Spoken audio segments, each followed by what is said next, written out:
Hello, dear friends, and welcome to the next horrific episode of Random Rhapsody's Sonnet of Blood.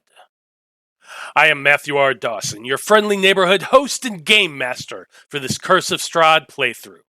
And joining me around my virtual table tonight are Brandie, Dyto, Marty, Joe, and Natalie. Say hi, everyone. Hello. Hi. Hello. Hello. Hola. Now, before we begin, we do have a few sponsors to get through tonight, starting with the first of them, Hero Forge. Marty? Hero Forge offers fully customizable tabletop miniatures with dozens of fantasy species and thousands of parts to choose from. Their easy-to-use design tool lets you build your perfect miniature online using a fully 3D in-depth character creator right in your web browser, which is where we built our tokens for this evening's game. You can build your own today at heroforge.com. Thank you, Marty. Our second sponsor for tonight's show is XSplit. XSplit is a high-quality virtual webcam background remover that works with your already existing webcam. Using this program, you can protect your privacy while you work or play remotely. You can blur, remove the background entirely, or even put your favorite picture as your background instead, which is what I do. You can download the app today at xsplit.com, and if you use the coupon code RANDOM with a capital R, you can get 10% off of your purchase. You can find our referral link in the chat and show descriptions. Last but not least, don't forget that our regular campaign airs every Monday. We've got the Debauchery Circus at 3 p.m. Central and the Fab 5 at 7 p.m. Central. This week, I'm also playing on the Transverses All on the Table series, where I'm playing Tybal Toldrum, the Catfolk Rogue, on the Secrets of Small God campaign, which is a Pathfinder 2e game. You can find them at twitch.tv/thetransverse. Last but not least, next Wednesday, 1 week from today, we are going to begin our brand new Magi Knights Awakening campaign. The title is A Dreams of Infinity, and it stars both brand new players and a few new faces. Or a few familiar faces. Anyway, that starts at 6 p.m. Central next week. And that's it for all of our announcements. So join us as we dive into the land of Barovia and continue on with the Conclave Expedition as they attempt to survive. A Sonnet of Blood.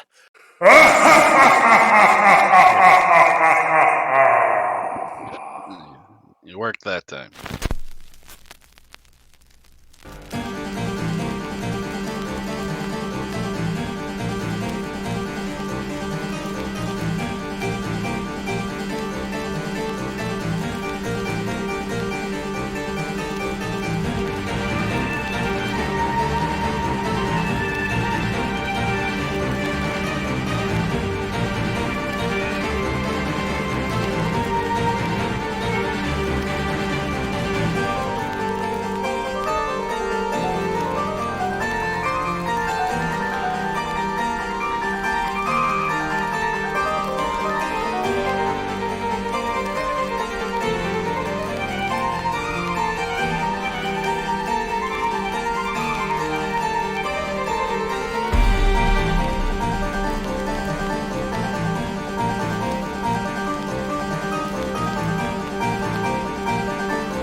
And we're back, everybody. So, as I've mentioned before, in this campaign, we do our recaps a little bit differently. Whoever volunteers to do it gets the Random Rhapsody coin, which entitles them to one free Nat 20 throughout the game. Which means that, yeah, if I do the recap, I'm getting the coin, and I'm going to use it at the most inopportune point for my friends here. So, they're all very dedicated to me not doing the recap. So, let's open things up. Who's doing the recap tonight? I'm going to do the recap tonight. Okay, well then, Delphine, tell us what happened last time, or Danika. God damn! Why did I allow you both to go D names? Danika, tell us what happened last time on Sonnet of Blood. Sonnet of Blood, an excerpt from Danika's diary. Dear diary, I got terrible rest last night. The doors kept shaking. We kept hearing things. It was just a pain in the butt. Once we woke up in the morning feeling groggy as heck, there were skeleton footprints all about. I decided to sing a song about love being an open door, and then they attacked. And they ended up being quite sturdy. Overall, Short Stack smashed 2 skeletons, and I was quite impressed. After that, we ended up going down lots and lots of stairs, and it seemed like a lot, but I'm actually kind of lazy, and it just took forever. But we ended up in a room of horrors, and once we got into that room, there were lots and lots of tokens. Some of them were crispy fingers, some of them were bears with bones. Just things you'd usually expect in a house of horrors. After that, Urzak, being the strong one of the group, he raised a gate. He was so strong. Swoon. But speaking of swoon, Urzak and Vide might be in love. I don't know. It could be a thing. I'm not sure yet. So we got. I love that I'm corrupting the whole fucking game. It's ruined. we ended up in this dark and dreary room, and there's this big altar out there, and Urzak just decided to step on it, and good for him. He likes to be the adventurous one here. And once he got into the altar, some ghastly creatures started appearing, and they were chanting, and they were just going, "One must die, one must die." And no matter what we tried, they just kept saying it over and over, so we kind of gave up there. But a flesh monster appeared, and he looked like a mashed up bowl of pudding skins, and unfortunately, I think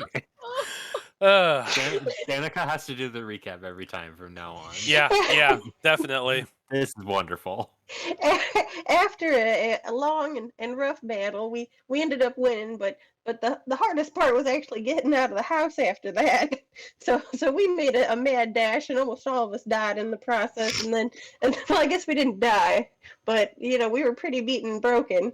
But we made it. We made it outside, and unfortunately, our donkeys were dead, and and so here we are. A new day, a new diary entry. A new day indeed. Okay, well, yeah. So, Conclave Expedition members, you have all managed to survive the horrors of the Black Bouquet Inn. And you're now all standing, sitting, kneeling, whatever, in the rather unkempt grass in front of the building, which remains exactly as it looked when you first arrived in front of it, less than 17 hours ago. There is a chill to the air as the wind pushes northward, bringing with it a scent of rain mixed with dirt, which reminds you all that each and every one of you could probably use a bath right now. Please. Whew. Covered in monster guts and gore and sludge, and probably burnt and singed in a fair few places. You're not looking the greatest. The wind also pushes against the body of the humanoid that is hanging by the neck from the tree in the front yard. The tree that once held nothing more than a rope swing when you first arrived. As your attention draws over towards that body, you can see that it has broad shoulders that are clad in simple fabrics of brown and gray, cut in a very, very simple style that appears more functional than fashionable. As the wind moves the corpse, the features become more clear, and you can see that this is a human man of middling years. with black hair streaked with silver, and several days of stubble across his gaunt cheeks and chin. Once the body is fully turned towards your direction, you can see that there is a wooden sign hanging from around his neck, with the words "thief" written in what appears to be red paint. The man's arms dangle limply at his sides, and they move gently in the breeze. Besides that, and directly in front of you, you can see your pair of donkeys laying on the ground. Spray of red in the gravel in front of them and around them. Clearly they are dead.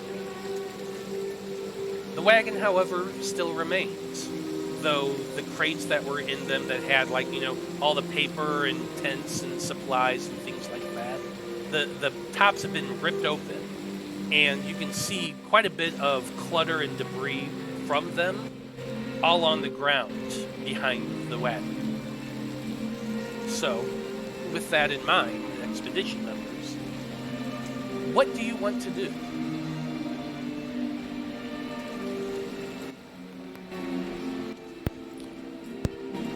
Well, I guess go survey the damage. Yeah. Check what's there. I mean, see if the donkeys may be saved. Just see what's missing. Okay, Danica. go ahead, Danika. I was gonna say Danica's gonna go closer to the tree. It's right here, right, where the guy's hanging? Yep. I don't know. Okay. She's gonna go a bit closer to the tree and kind of examine the area and kind of see if you can tell any signs of what happened or how he ended up there, or kind of see if there are any footprints leading away or to or from, or kind of where that area in that area. And Vide's gonna start to walk down towards the cart, but the nooses catch his eye, and he just ends up going over towards a tree instead.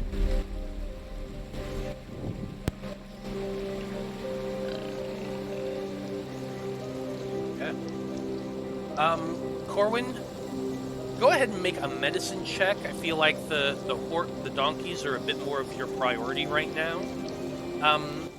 Danika, go ahead and give me an investigation check. That'd be 23. Delphine and Urzak, since the two of you are over by the wagon heading that direction as well, why don't the two of you give me perception checks, looking around to see what else is missing and what's all on the ground in front of the wagon.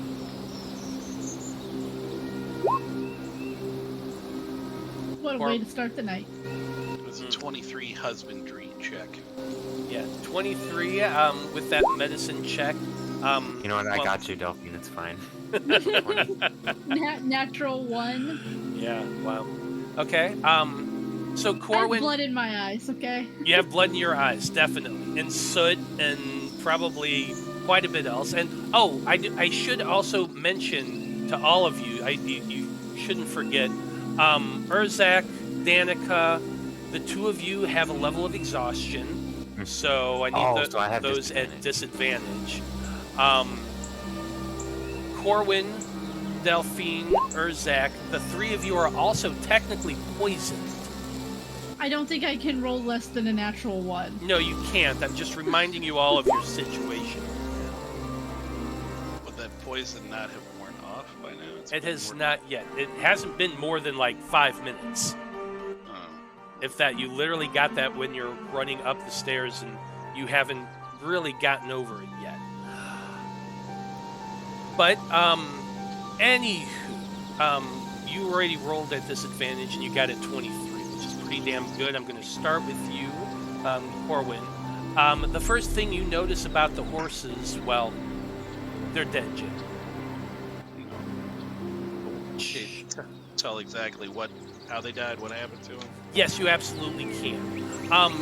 Their throats have been mauled. You can see rips rips and shreds. The side likewise has bite marks in it, ripping at the bellies of the things. As you examine it, you're a Conclave member. You've spent a lot of time studying. You know a little bit about the anatomy of animals, and it doesn't take much more than a cursory examination to tell that the livers have been removed, eaten. They're gone.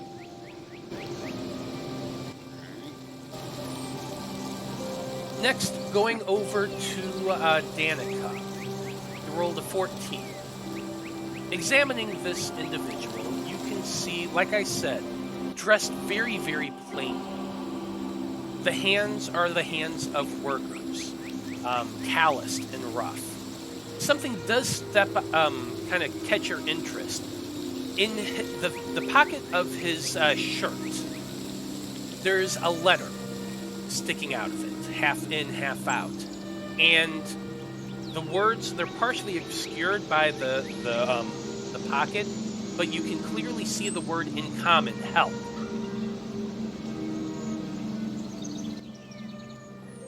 Danika is going to reach for the letter. She's gonna reach for the letter. She's gonna do it. Okay. You reach for the letter and pull it out, and clear as you pull it free, the two words that are on the envelope say, "Please help." You notice that the letter is open. It's pretty obvious that someone had stuck a dagger into one of the sides and cut it open. And the parchment inside the letter is still there. You're able to pull it out, and Okay. you see this, which you can go ahead and read it out loud. You want me to read out loud? 17th, Yule, 991.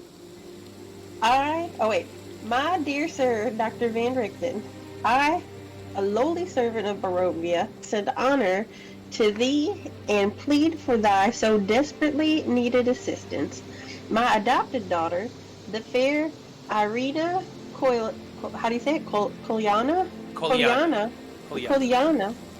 has been afflicted by an evil so deadly that even the good people of our village cannot protect her. She languishes from her wound, and I would have saved her from this menace if I could.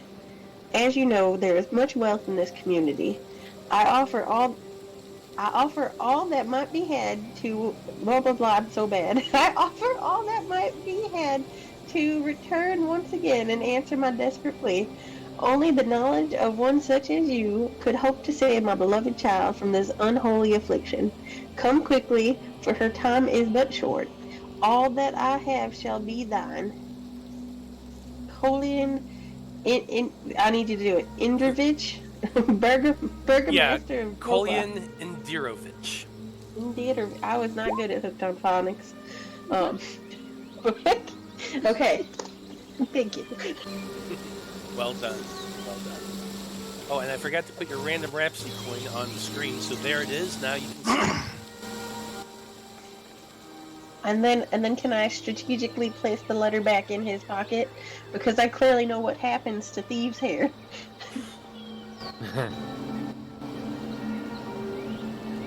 I mean, if you want to, the dude is clearly dead as well. So whether or not he technically owns anything, that's up for debate. Okay, I'll take it over to the group and I'll show them the letter and I'll kind of explain it to them. Now, Delphine and Urzak, as near as you can tell, you start. You're looking around the ground. You pick up the tent first. You're picking up some of the rations that's strewn about, and you're starting to freak out a little bit at first, thinking that things are missing. But everyone else kind of gathers up and starts coming towards you. Well, at least Danika does. carrying that letter. And after a little bit of inspection and working together, everything that was in the cart when you first arrived is still there. Nothing's actually missing. But it's fairly obvious that it was rifled through and someone was like digging through it. You can also see a spray of blood along the side of the wagon. Kind of makes you think maybe whoever maybe was doing this maybe got hit at the time. At least from the splatter, kind of get that idea. Looks like everything's here.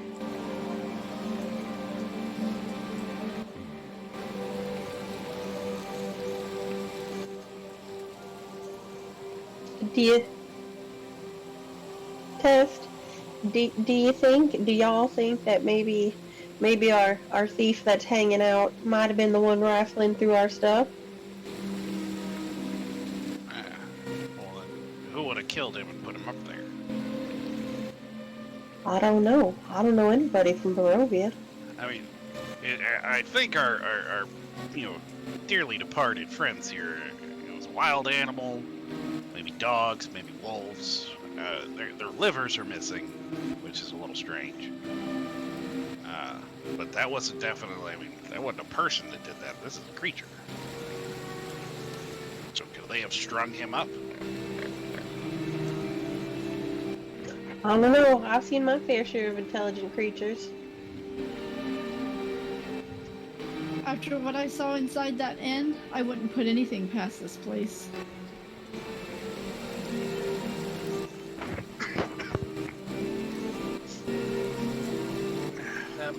While that's all going on, Vide, you had been approaching the nooses as well, along with Danika. But while she had been looking at that, something else has kind of caught your attention. The nooses themselves, 3 of them, hanging from the lowest branches of the tree. As you gaze up towards that corpse and those nooses, there's something about that just seems familiar to you. You can't quite put your finger on it, but go ahead and roll a wisdom check for me, please.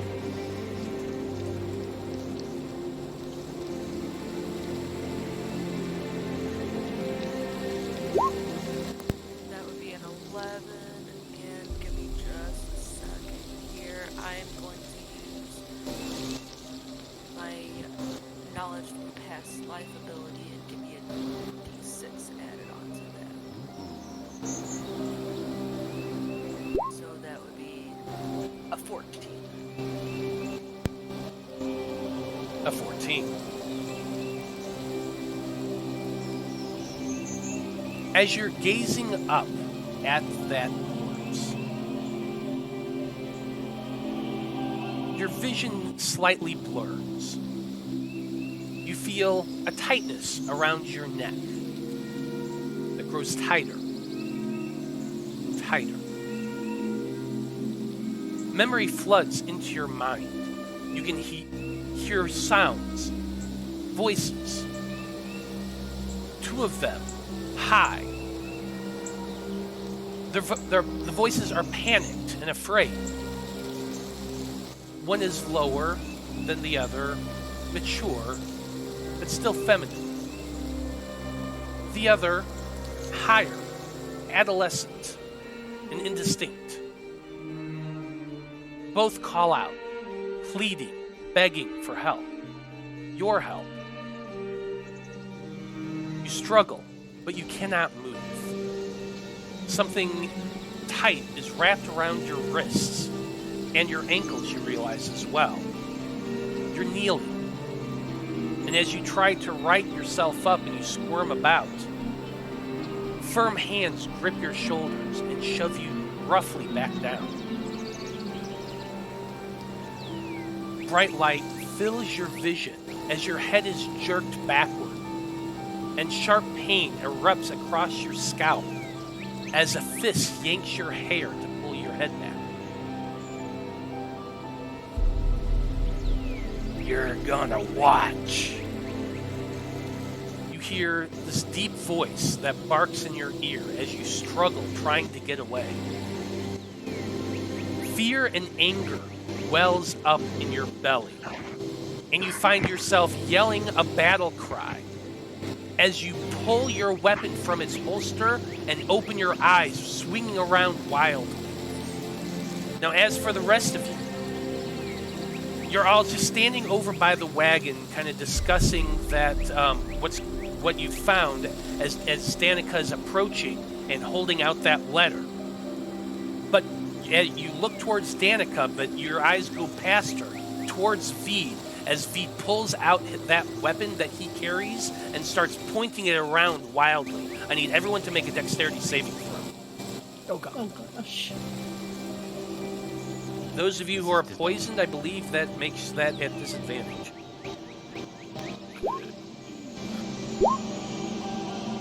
Oh, now I get decent Attack rolls and dexterity ability saves. check. Oh, okay, good. I got a 25. Or do I still? Is this one of those ones where I get disadvantage still? No, you do not get the disadvantage on that. Okay. 13. 20. You all scatter, trying to jump out of the way, just as you hear that gun go off. Vide, roll an attack. With my revolver. Yes. Sorry, guys. Am I supposed to have that +2 on there? What's it for? For your archery, Oh yeah, fighting style archery. Yep. okay, so yeah, that would be an 18. Corwan, does an 18 hit? Yeah. I'm so sorry. Roll your damage. It doesn't matter. He's going down. Yeah, you only have 1 HP. That is true. Of course, I roll a decent. That's a 9. This is the first time you've gotten more than like 4 damage. I'm so sorry, guys. Corwan, as you're diving away, you feel burning pain as something that it almost feels like the biggest bee sting you've ever felt in your life. And it catches you and you just go dark as blood comes welling up out of the ground. You all see your friend drop down to the ground, unconscious and bleeding out, as Vide, your vision clears and you look around looking for the sound of whatever that voice was that was whispering in your ear. But instead, all you see is the smoke coming off of the barrel of your gun and your friend Corwan on the ground, bleeding out. Well, friend may be a stretch at this point, but companion, what do you all do? Danika's gonna run over to Short Stack, and she's gonna try to apply pressure to the wound and start. Short Stack, come back! Avenge me.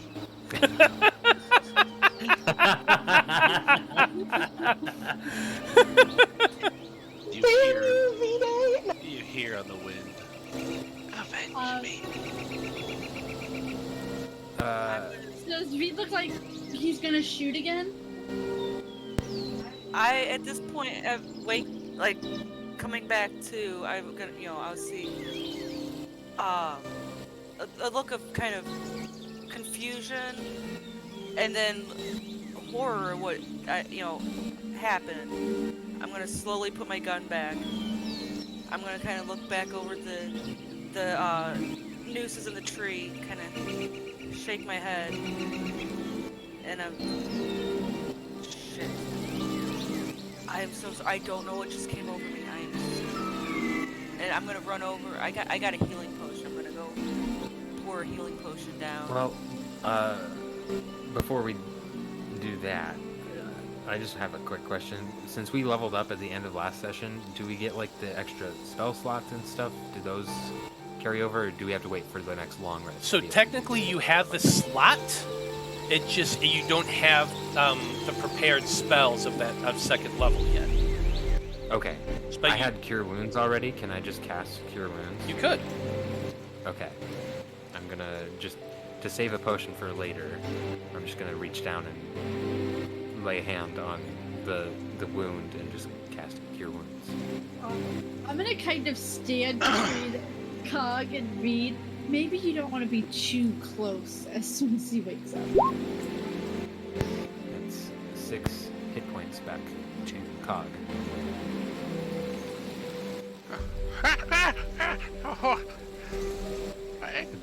Did your boyfriend just shoot me? Don't. I managed to somehow like retract my Cure Wounds. Well, it's after the glowing. You know, the things I get. Nice, mean mugging. I would think like underneath his shin, or Urzak's shin, because Cog is a teeny tiny person, like just mean mugging Vide. Last time I helped you people. And Vide's gonna be kind of rubbing his wrists a little bit because that's where I was feeling like. Just I'll rub my wound.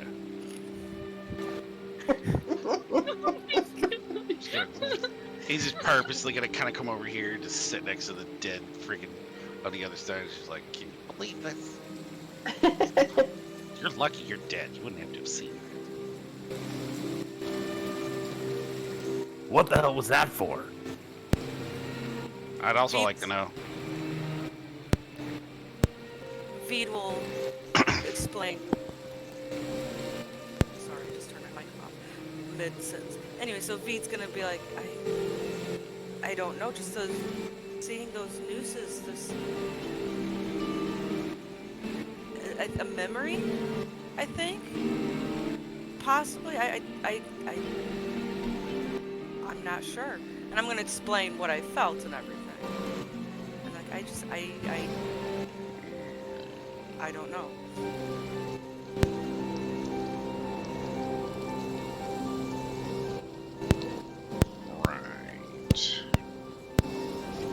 Alright, I see how it is. So, memories of nooses. Why would you have memories of nooses? Did you hang people in your past? And as you ask that, he's gonna be like, to be honest, I don't really remember. Oh. I was expecting just a flat no, but when you answered in the not so much, not an affirmative, but I don't know. What? How? Since I don't remember. Well, how is that? What's happened to you that you don't remember chunks of your life? I mean, honestly, all I know is I woke up in was a halfling, Matt? No. A gnome. A gnome. I woke up when a gnome landed on my chest, and Oh, I see how it is. I Got thing against don't little really people. remember. Got things against us little people, huh? We got you. Yeah, gnomes, halflings. I see how it is. Other than what these flashes, I'm feeling these things. Maybe I'm just getting flashes of my past. I really don't know why I don't remember much of it. You know, I catalog everything in my life. I have 100 years of bowel movements and books. All right, I know everything that I've ever done. I know that might be a little too much information for you people. 100 years? Well, I'm 122. I didn't start. I was a late bloomer when I started with my, dictations. But yeah, the So- last 100 years, every bowel movement I've ever had. Do you guys not do that? Every single one? It is very extensive, yes. Color and frequency, too. Well, He's- I, He's No, just deadpan looking at you like this is the most normal fucking thing in the world, too. He's like, yeah, I mean, you guys don't do that? I mean, I did put in my diary that Urzak kept using the bathrooms in the house, but Oh, well, I mean, it's kind of rude to dictate other people's movements. I mean, it's nice to know what your patterns are. So Well, I mean, yeah, that's exactly. But that completely, by me admitting and saying that, I remember everything from my life. What has happened to you that you don't? That's what I would like to know as well. What's the oldest memory you have? I mean, if we can assume these flashes I'm having are my memories. Well, Other alright. than that, I just remember waking up when a gnome landed on my chest. That was How long Dan, ago how was long ago? that? how long ago was that from now, Dan? Little over a year, not quite 2 years. follow-up question. Why was there a gnome jumping on your chest? I don't think it was so much that the gnome was jumping, rather than the gnome fell. Anti-short people propaganda. I mean, I was in a hole in the ground at the time, which was odd. Alright, we're gonna dig into that. so, You were in a dirt hole or like a rock hole, like you were covered up and you were imprisoned, or Just a hole in the ground, roughly. don't you say 6 feet. I swear to God if you say 6 feet. Were you dead? Is that what you're trying to tell us? Or how are you? Someone check a pulse. Are you dead? You're in a dirt hole. Somebody jumped on you, woke you up 2 years ago. Again, Oh. I mean, fell, jumped. I guess that's. Foul. I mean, were they digging you up? No, well, there was a battle. They were fighting something. I don't think they knew I don't think they realized the hole was there, and just kind of, Alright. Well, hopefully you weren't dead, because that would be really, really weird. I mean, when I was on watch, Vide slept with his eyes open the whole time. It was kind of weird. I've known people to do that. That's not so strange. I don't know. It was like a cat. Have any of us done any like healing magic or anything on Vide yet? think I so. might have last time. I I think. think you did, yeah. Yeah.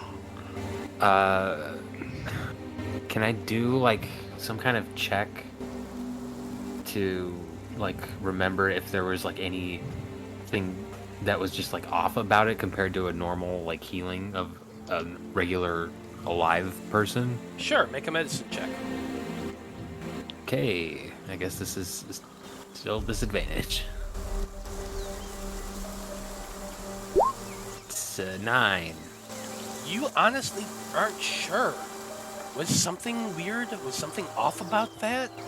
You're straining your memory, trying to think back, but it was was very so heat of the moment. chaotic. Yeah, it was so heat of Yeah. the moment that you don't remember. You're not sure. Danika is gonna go over to Short Stack and she's gonna whisper to him, Short Stack, if Vide is anti-little people, I can see why he likes Urzak so much. Yeah, he is pretty tall. I gotta see that, I mean, it's very, very intoxicating sometimes looking at him. We're not talking about you. This is an AB conversation. You see your way out of it. I feel very normal. Whoever about this. said I was anti-little people? Well, I don't know. Something about gnomes. You shoot the only little person here who's a halfling. I mean, if the shoe fits. And it'd be much Look, bigger I'm than a trying. half ounce. As long as it's not a little shoe. That's right. Definitely not a little shoe. Big shoe. But, I'm sure I had little friends when I in my past. you know what? That's what they all say. Hey, I have a little friend. I have an elf friend. Doesn't mean you're not prejudiced. I mean, Falderal and Fiddlededee were pretty friendly with you. They were pretty good friends. Oh yeah, this is true. Yeah. Oh, I'm sorry. Are these just names you're making up on the fly? Mm-hmm. Well, at least that's what they told me their names were. Oh, I mean, before, obviously, they met their end. Gotcha. No, they're still alive. Nooses and little people. I'm watching you. Well, anyway, we got to figure out why you don't have memories past 2 years ago. I mean, how old are you? Oh my God! If you don't say, you don't know. I mean, this is not me. This could. If you don't. I mean, there's magic that can like keep people suspended. But why would anybody want to use it on you? I mean, is there something special about it? Did you make a powerful enemy? I definitely would love the answers to these questions as well. Well, you know, short people hate aside. If I can interject, as lovely as this conversation has been, we have more pressing matters at hand. I think we can maybe worry about we can maybe unpack this more later. All right.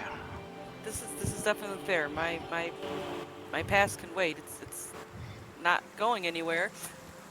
You know what else isn't going anywhere? This cart. Mm-hmm. This is very, very true. That's true.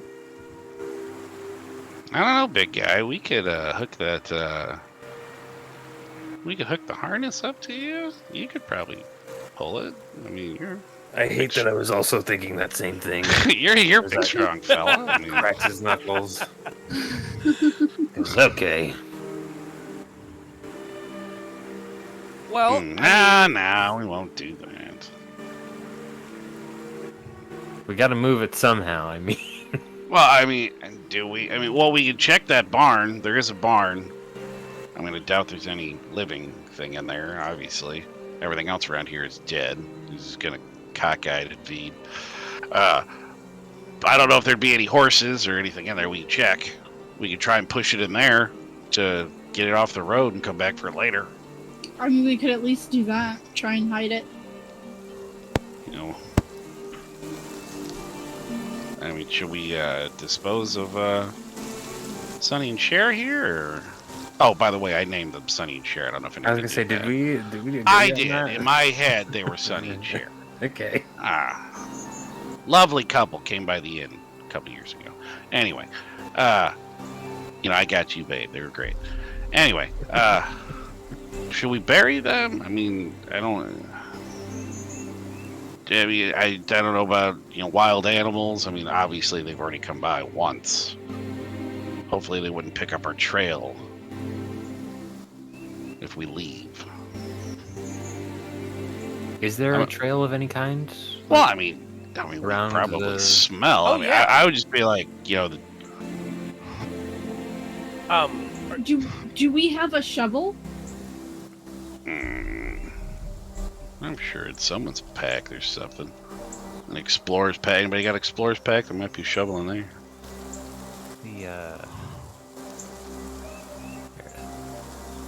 I don't have one. You know, maybe there's something in the barn. We can check there. Yeah, let's get this moved. Yeah, I don't have any shovels. well, if you're asking about a trail, you mean like the road? There is a road in front of the inn. Yeah. You had followed it there. It's a cobblestone road that you started walking on at some point when you were in the mists, and it does go past the inn. Now, you came in from the west, and the road continues on east. You can kind of look down it and see it goes quite a ways past the distance of your vision. At the end of the yard to the inn, you can also see that there is a small signpost nailed down into the earth, not too far away from where you all are. Now, you said you wanted to try to move the wagon into the barn over there. Is that correct? Yeah, get it off the road if we can. Okay. Yeah, I assume you're all going to try to work together to do this. Yeah. So, whoever has the biggest strength goes and grabs the yoke in the center of the thing. Everyone else starts pushing from behind. Urzak, give me a athletics check at advantage since everyone is working together. Okay. I would like to think that Cog has crawled up Guidance? onto the wagon, and he is now going to start whipping Urzak as they move. You might like that. Yeah! I'm gonna punch you. You know what? I'm You know gonna what? just Hey, drop the wagon. Are and you? punch you're are you right. pushing that whip? I did not think about that. Vide, do you want to get up here? Practicing your moves. No, I'm good. I think I did enough damage for one encounter.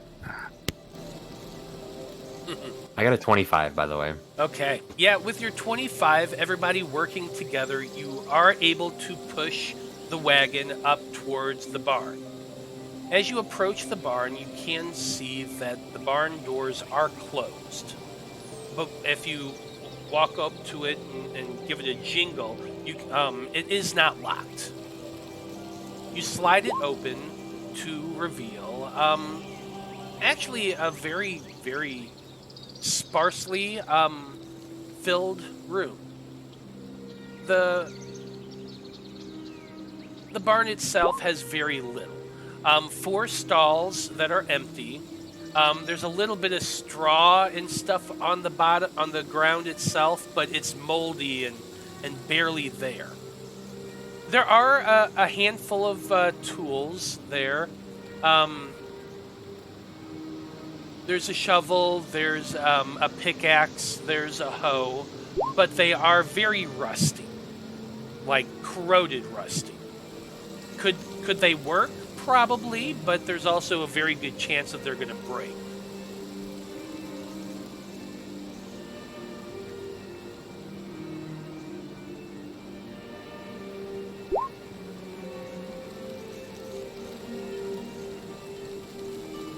Yeah, I mean, if we could at least get the thing in there, we'll go back and start trying.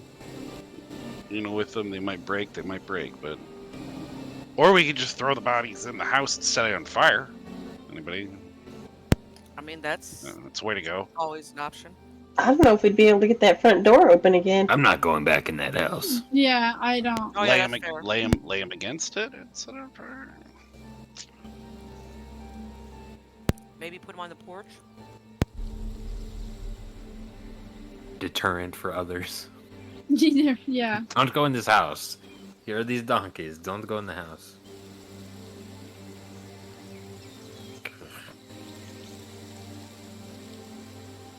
Okay, so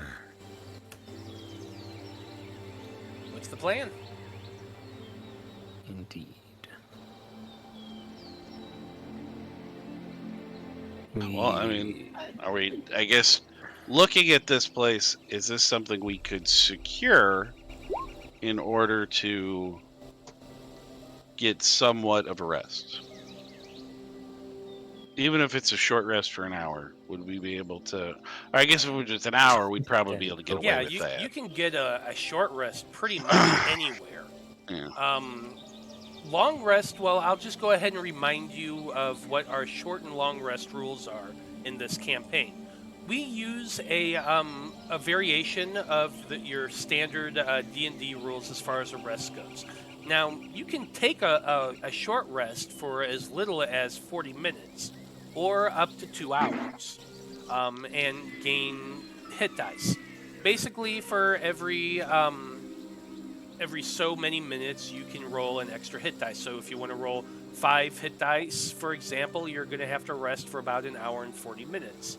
Obviously, you don't have 5, so you can't really wait too long. But with an hour and 20 minutes, you could very easily rest up and roll all your hit dice if you wanted to.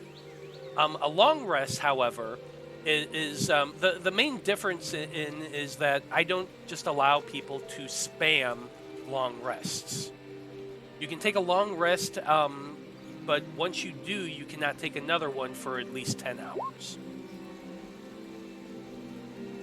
So you could take a short rest here very easily, but if you want to take a long rest, you're going to have to sit here for 10 hours doing nothing, waiting to the point that you actually get physically tired enough to fall asleep. Because even though Danika's diary makes it sound like it's been a full day, it's only... It hasn't, yeah. It has not. Like an hour. You literally took a long... Yeah. You woke up from your long rest like less than 2 hours ago. Mhm. Well, we can at least chill out and rest for a bit. Yeah, Get, because roll some dice and... I would like to play my Song of Rest for everyone. Yeah, tell us a little bit about your Song of Rest. Well, let me pop that on screen.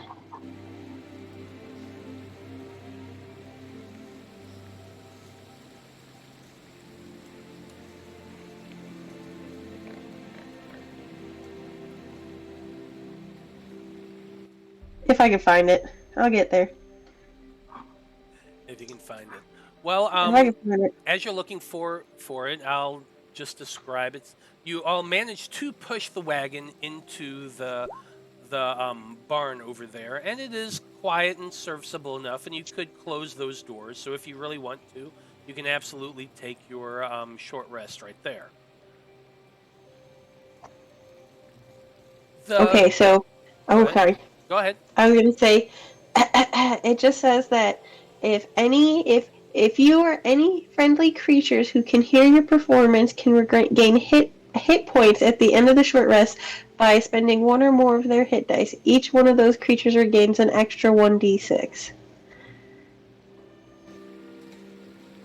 So there you go. You if you're all taking a short rest, you can also roll an extra d6 and add that to your total.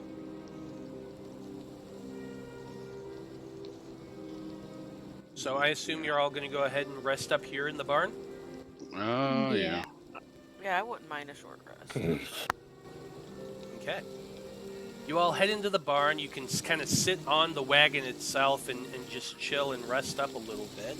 So, it's comfortable-ish, but not like super duper comfortable. But better than the dungeon you were in not too long ago.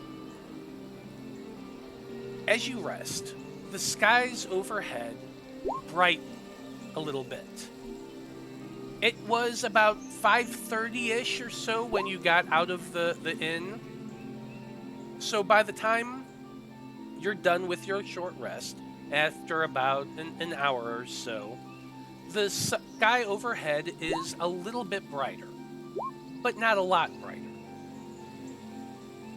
The skies are overcast, extremely overcast.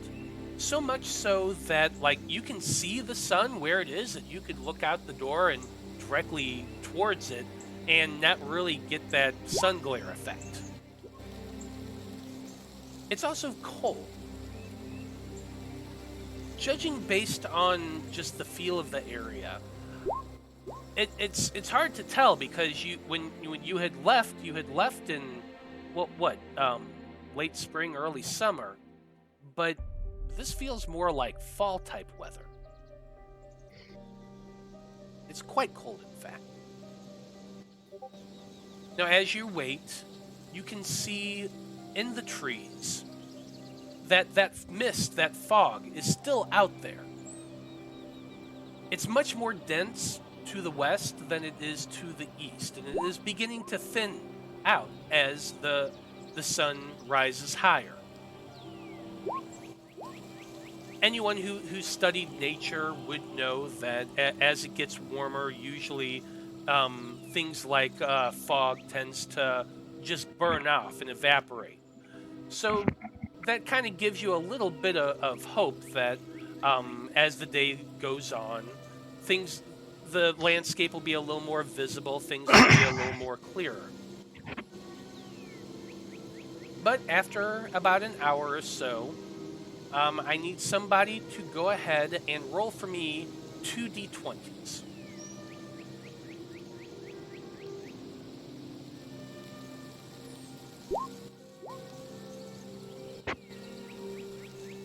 An 18 and a 10. Okay. Roll for me a d12 and a d8, please. That's a 4 on the 12 and an 8 on the 8. Oh boy.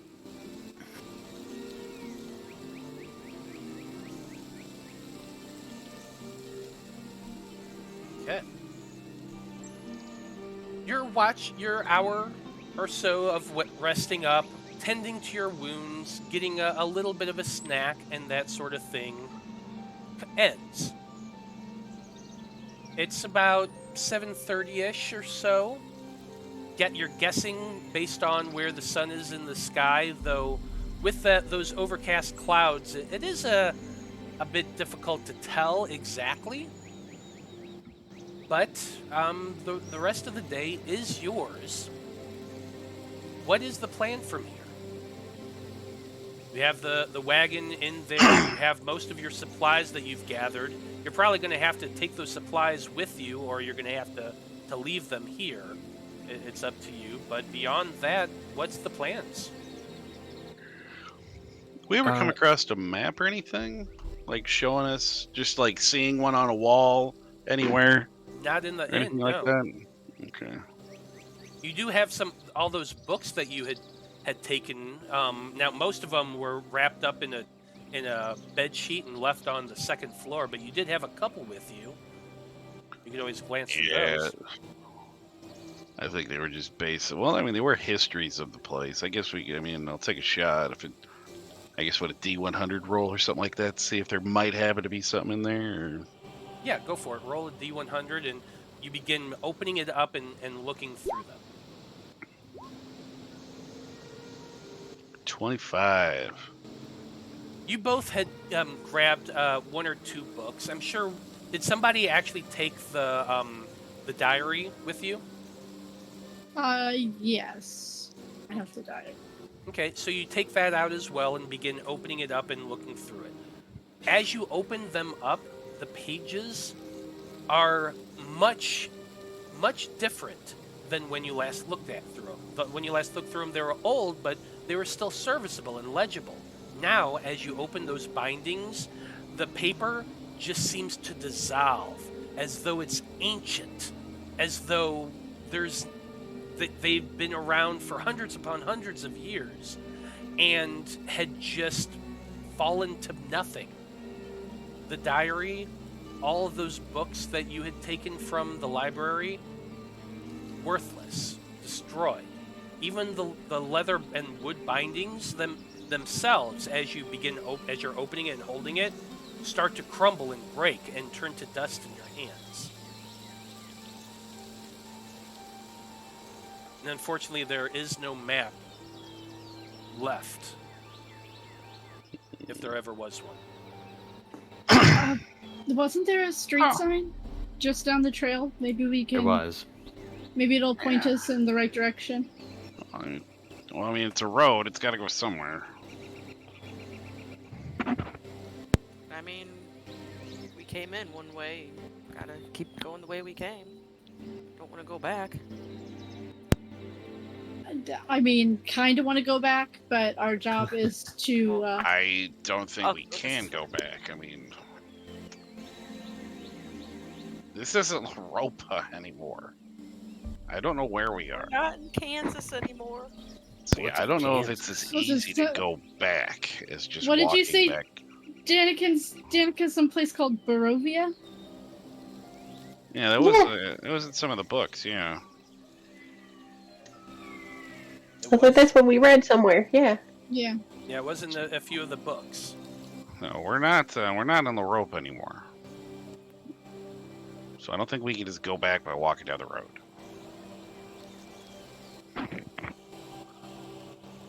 Well, we could throw caution to the wind and explore. All right. Have you not noticed what has happened to us in the last few hours? That was throwing caution to the wind.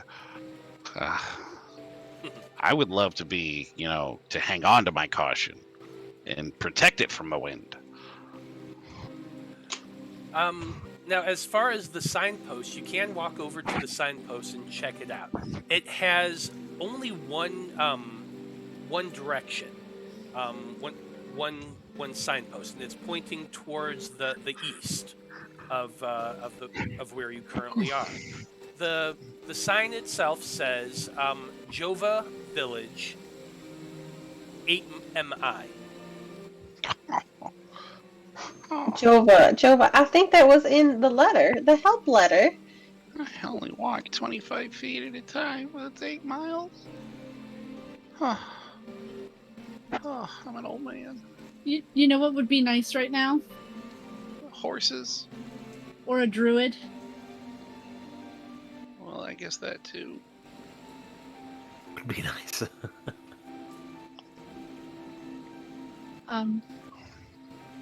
Well, I guess let's start walking. Don't got anything Can- else to do. Are we leaving the supplies here? I guess we. I mean, I would. We're gonna take some with us, aren't we? We should Yeah, at I least would take enough suggest we take for like a day or two's worth.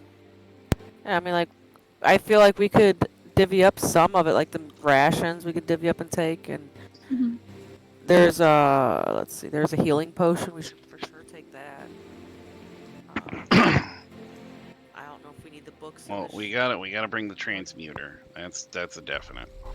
Well, that wasn't left on the cart. I've got that. That's too important to just leave about. Yeah, I mean, we got the cartographer's tools, navigator's tools, climbing kit. I don't think that would weigh that much. We could, for sure. Well, the cartographer's tools, I kind of yes. I kind of need those so that I can still map this area. So it's really like a just map making. Yeah. So I can you wouldn't keep take that. those? Yeah.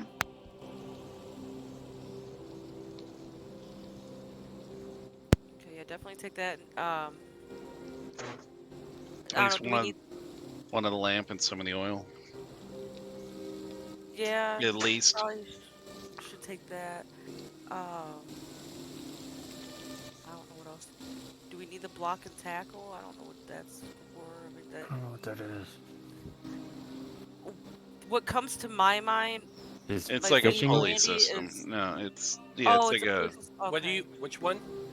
the block and tackle. It'd Oh. be like lifting heavy stuff. Block and tackle is stuff for fishing. Oh, well then Oh, it's a different okay. kind of block and tackle than I'm thinking of. ouch, ouch, cat. So I was thinking of like the pulley system block and tackle. I mean, actually, they were kind of similar, but just much smaller. It's like fly fishing equipment, shit like that. Pretty sure. But yeah, if you anything you take out of the Conclave equipment and put on your character sheets, delete off of that so we know what you left behind and what you didn't. Should we delete the donkeys too? Cause Yeah, Yeah, probably. we don't have those anymore. I mean, kind of. But Here, I'll fix it. 2 donkey How? corpses. How much does 200 sheets of paper weigh? that'd be like Not much at all, actually. Really? yeah. Cause like, Okay. I think, Because wouldn't that's it be kinda important. like regular notebook paper. Ish. Yeah, like That's your what- normal package of notebook paper is like 50 sheets. Like what the Sweet. kids I buy will- at the store. I mean, I've seen 100 sheet ones too. But Yeah. they're not. They don't. Uh, They Yeah. don't weigh much. I'm sure Cog and Delphine will both want the books. Oh yeah. His epic saga needs to be written.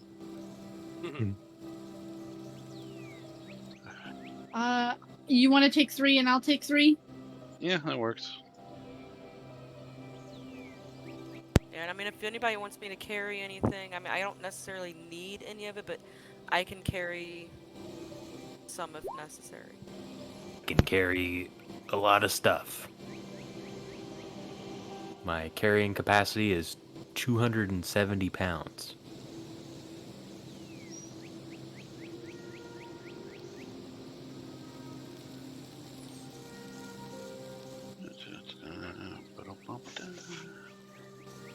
I got a couple of bottles of liquor from the inn. Still, the grappa. Is that any good? I don't know. It's probably been Yeah. aged quite well. Do you think we'll be on any type of water? Because we could keep the navigator's tools here. The climber's kit would probably be good to take. Yeah, I'd say leave the navigator's tools. I mean, I'll take the climber's kit. And I will hold on to the rations as well. We just need, what do we think? Like 3 days worth?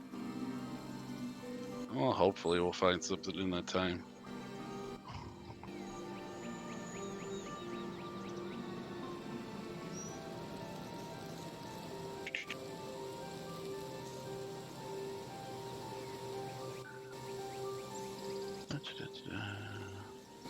And we can all just grab like a few rations each, you know. Yeah.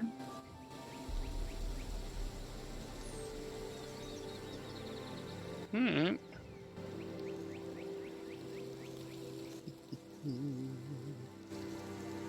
We can each probably take 10 days worth. Oh yeah, easily good. I mean, I'd like to take the tents, but that seems like it's just something big and cumbersome that we don't need. Yeah, those are like 2-person pup tents.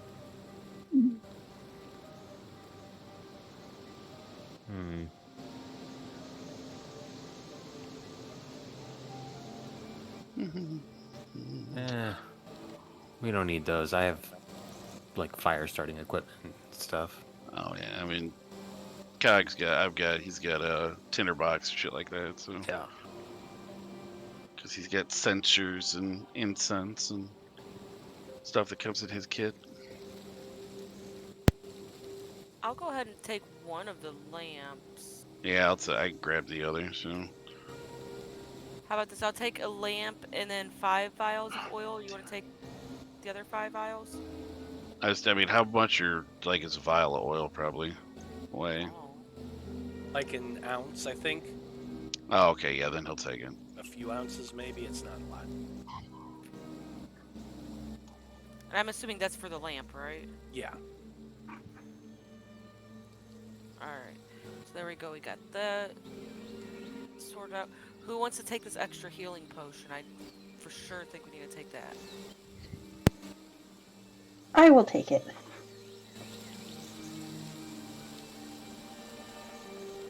Unless anybody else wants it, because it's okay, because I do have a healing spell, but right now I have a healing spell. As long as somebody's got it, we're good.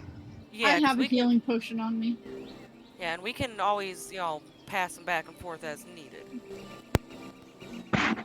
I don't feel like we necessarily need the bucket or the iron pot at this point in time. Probably not. Well, it depends. How Oh. big is the bucket? Is it perhaps halfling size? I mean, you could probably stand in it.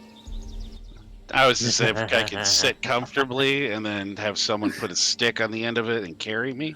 I But- don't think it's that big. Carrying It's like you. the size that you'd stick down a well. Like a halfling bindle. Yeah, yeah.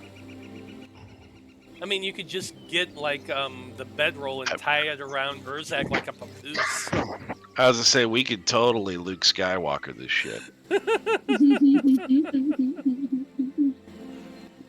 Except you're the green one, and I don't speak in riddles and phrases. There is another Urzak. Do we want the climber's kit and the navigator's tools? Someone took. No, I think the navigator stuff we're gonna leave, and then Urzak I took the climber's kit just in gear, case. yeah. Okay. All right. And I don't need any ration. Oh, is that so? Interesting. I mean, I've got ration. Is this in character? Do you not? Do you not eat, friend? Mm-hmm. I think you're gonna have to be the warm-blooded one in that relationship, buddy. You keep saying words, and I just don't understand where this came from or what you're talking about. Oh, I don't know what. I've been writing in my book. I haven't been saying all of this out loud.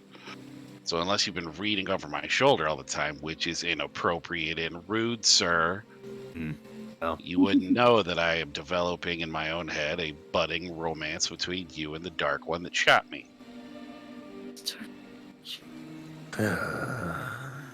Okay. Danika's gonna hum. Love is an open door. Not again. Look. I draw my sword looking for skeletons. Right. Oh my. Good Anywho. news is no skeletons are about. But you all have I think your highest passive perception is 13. You Yeah. would hear in the distance, this. Oh god. Yeah. Of course. Here's what killed the donkeys. Well, let's, I guess, get a move on. There's only one way to Yeah. go.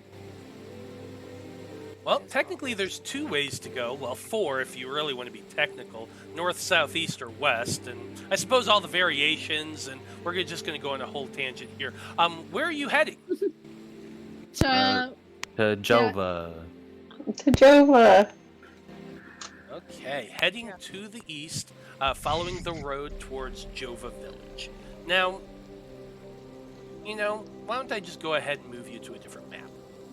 I am also in one of the books have been making notations and stuff and drawing so that I can make a more detailed map later. Absolutely. Look at our little token. Oh my god. It's us. It is indeed you. And you are all setting out. Now, on the map itself, every hex is 1 mile. Just so you know. The movement is kind of complicated, but, I love to have handouts, so here's a handout for that. Ooh. The very simple thing, the simple part of it is, basically, if you're traveling at a normal pace, you can travel about 3 miles an hour. If you travel at a fast pace, you can do 4 miles an hour. If you're going at a slow pace, you can travel about 2 miles an hour. It is right now about 8 o'clock in the morning. After, gathering up everything, dividing up all the stuff, yada, yada, yada, before you set out on this journey. You're guessing based on the direction of the sun, which is, rises in the east, sets in the west, all that fun stuff. And it is in the east, which is the direction you're heading. So, are you planning on traveling at a fast pace to get to this town quickly? Are you going to go at a normal pace? Or are you going to take your time and go at a slow pace? I feel like normal pace. Yeah. Normal's Yeah. probably fine. Mm-hmm, Yeah, I I don't- agree. I don't Honestly, see it after the so day we've fast. already had, I'm okay if we do slow. I mean, I also don't want to necessarily be walking too much, like, or at least I don't want to take more time than necessary. I mean, what would I guess if we go slow, how would we use stealth in the wagon, or will we just do stealth checks? Well, you don't have a I guess wagon. we're walking. Yeah, Yeah, you that's don't have right. a You We're don't have walking. to like when you're walking. Well, I don't really have stealth anyway, so it doesn't matter. Neither do I. I miss you. Well, Porter, I mean, stealth. if we go at a normal pace, we should be at the town in 4 hours. Oh, well, 2.5 hours. yeah, it's 4 hours if we go at a slow pace. I mean, normal, I suppose, will work. Yeah. Okay. We got Kenny Rules in chat saying, "Hello, nerds." Hey, nerd.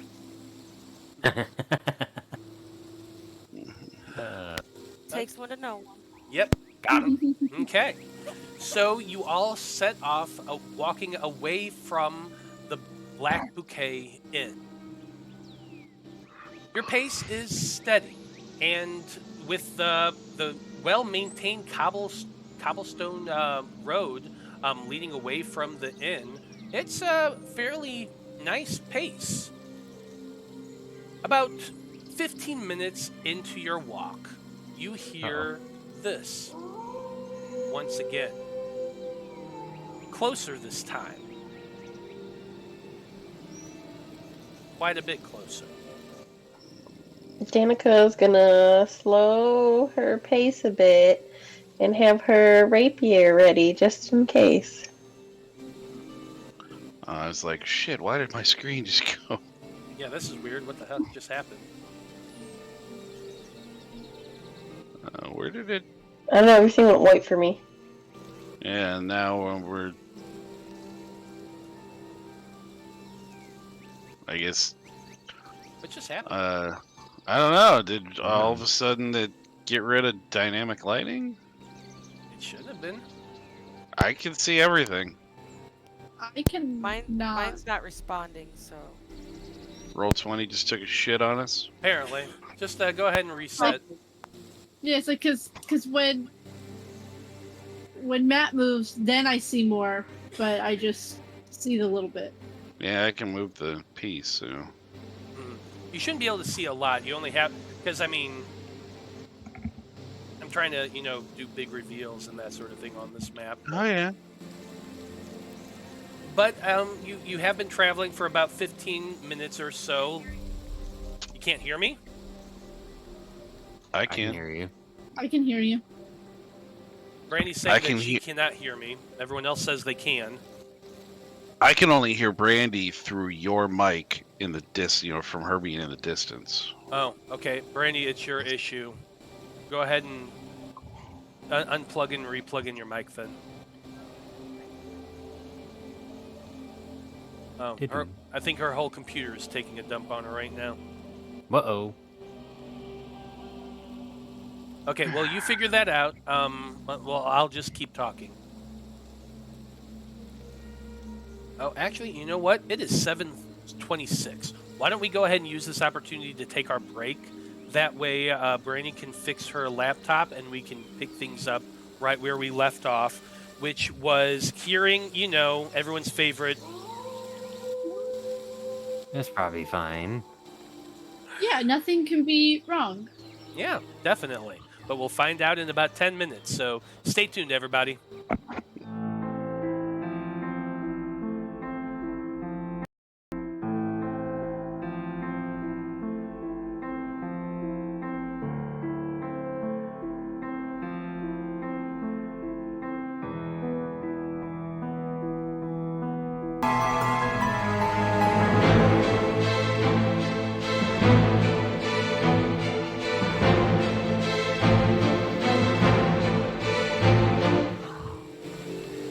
Howdy, everybody. We are back. And when we last left off, the team was making their way down a gravel road towards a village that appears to be named Jora. Or Jova. Yeah, Jova. Anyway, as they're walking, they begin hearing some horrible howls coming from behind them. And they hear it again once they break free from the tree line there and start making their way past into much more of an open grass wilderness on either side of this road. But with the knowledge that there are howls coming from the woods, what do you all plan on doing? I have my rapier out. Now I have my revolver at the ready. And I'm sure everybody's gonna duck. I get as far away from B. No, but not like as far away, but like behind, like out of firing range. Look! I explained it, guys. I believe you and I understand, but But the same, I'm gonna have my rapier ready too. Sword drawn. Okay, so weapons are out. It sounds like you're just waiting for whatever is gonna happen to happen. So can I make a perception check to see if I can tell what direction the howls are coming from? yeah, absolutely. Go ahead and make that perception check. I'm gonna guide myself. I'm still poisoned, correct? You are actually no, it's been an hour now, so you are no longer poisoned. Anyone who had the poison condition is no longer poisoned. So it will be normal. Do we still have exhaustion? Yes. That Okay. Lasts until a long rest, unfortunately. 12. You're listening, and with your 12, it's definitely coming from the west, from the woodlands that you had just exited maybe about 5-10 minutes ago. You're still not far from it. You're on the road, and you can see the tree line in the distance behind you. Not more than maybe 50, 60, I don't know, like maybe 120, 130 feet or so.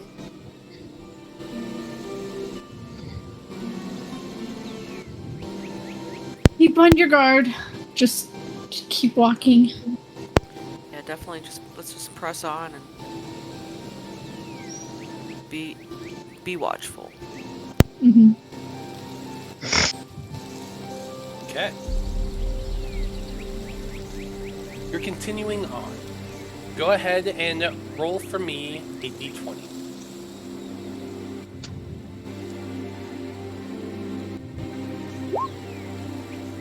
$16.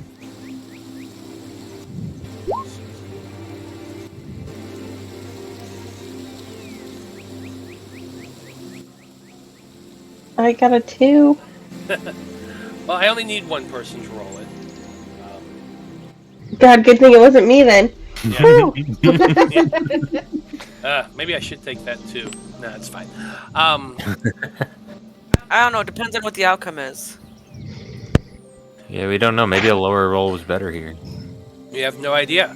But you We'll never know. You continue onward, going down the road. In the distance behind you, you all occasionally glance backwards, and you can see the tree line still far a ways in the distance. With your passive perception, you can still hear that, but it's fainter now, much more distant. That's good.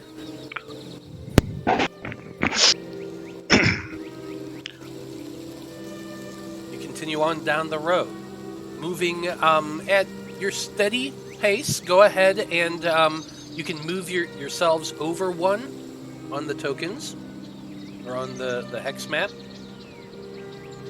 Were we going East. east or west? You're going okay, so we east. should be going this way. Oh, wait a minute. That is back. That compass is backwards, straight up. What the hell? Oh. Well, it's Oh, aligned no, I'm just an normally. idiot, and I've been describing it wrong. Yes, you're traveling west, you're heading east. West is... I'm just stupid today for some reason, and I was turning them around. Yes, you're traveling west. Okay. I just have no brain today for some odd reason. Here, I guess. But yes, you're continuing on traveling to the west, making your way in that direction. Go ahead and roll for me another d20. Yeah, I'll get it this one. 17. You continue on, making your way down the trail. You haven't heard anything come up. It's been fairly quiet so far. Make me another d20 roll. I'll get it this time. 17 again. Everybody's just gotta upstage me, whatever. I got a 16, everybody else has to get a 17. It's fine. For the next hour, your travel goes by unhindered. Go ahead and roll for me another d20.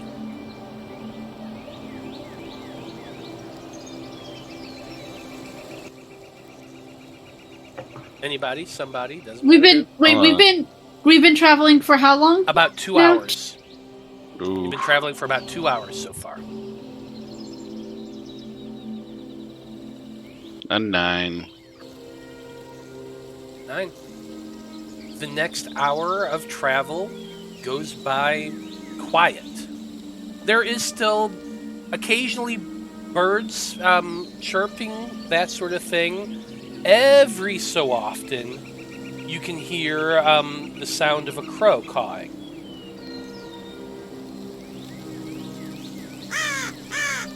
Oh, there it is. But other than that, the landscape is quiet. It's fairly peaceful.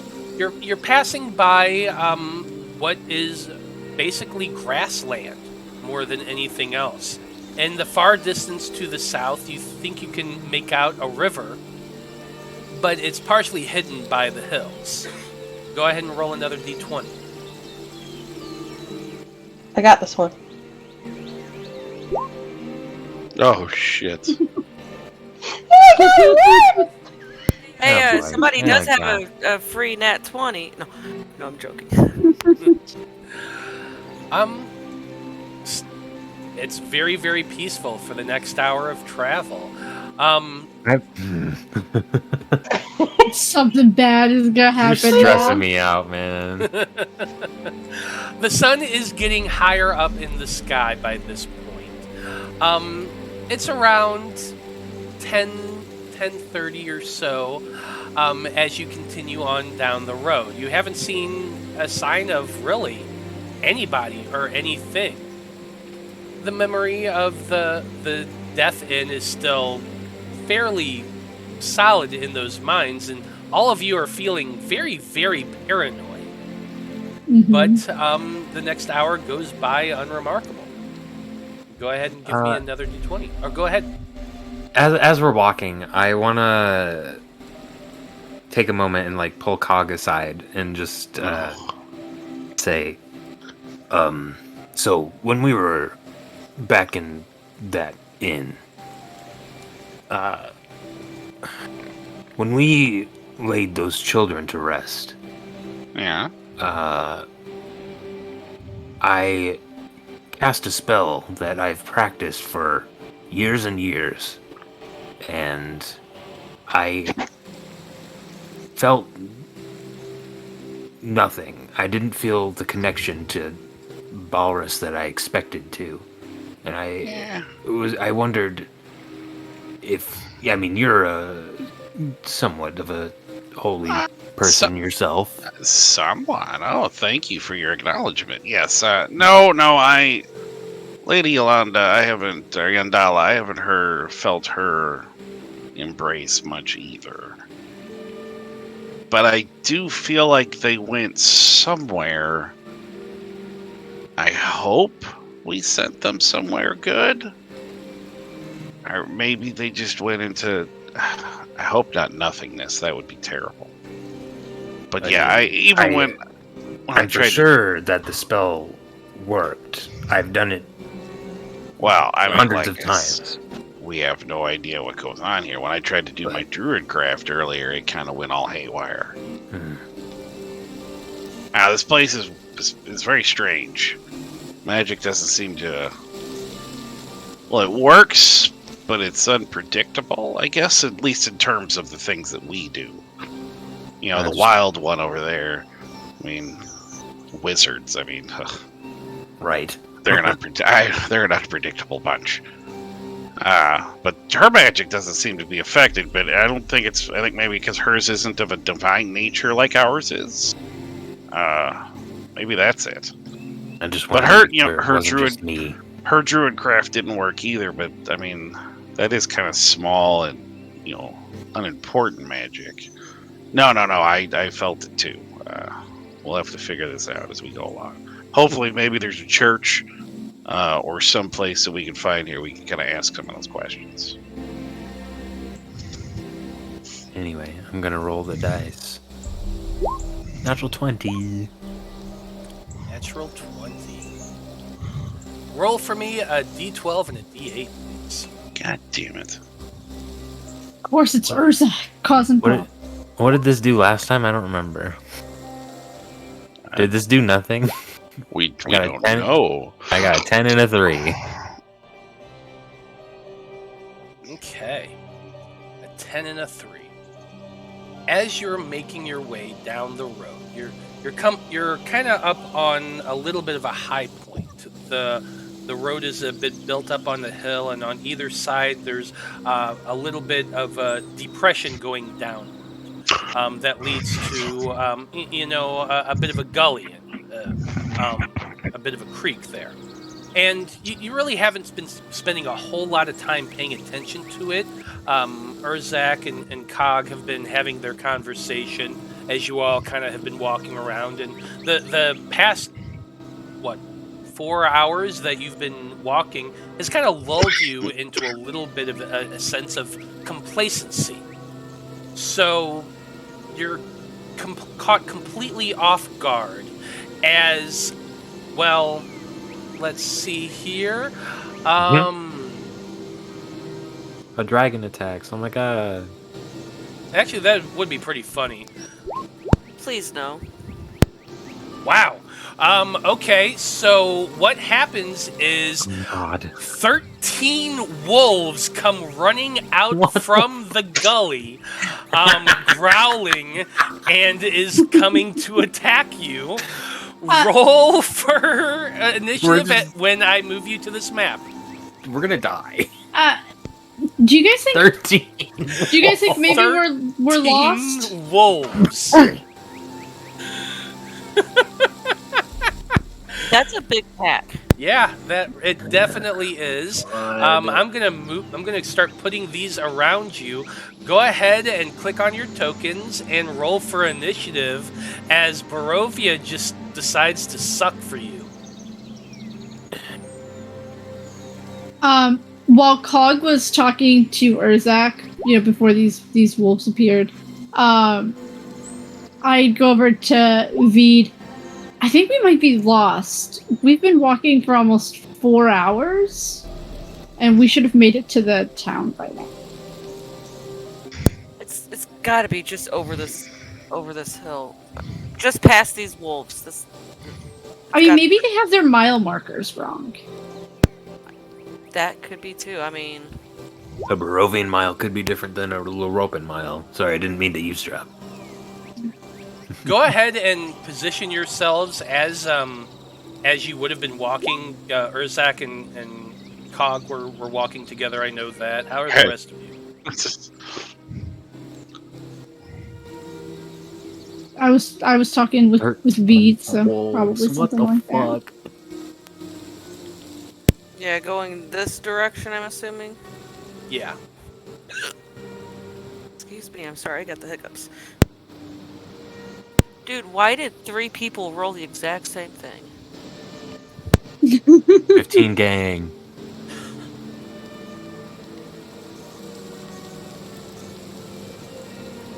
Don't worry, you guys take care of this. I'll come in at the very end. I don't want Clean to up. roll for God. 13 wolves.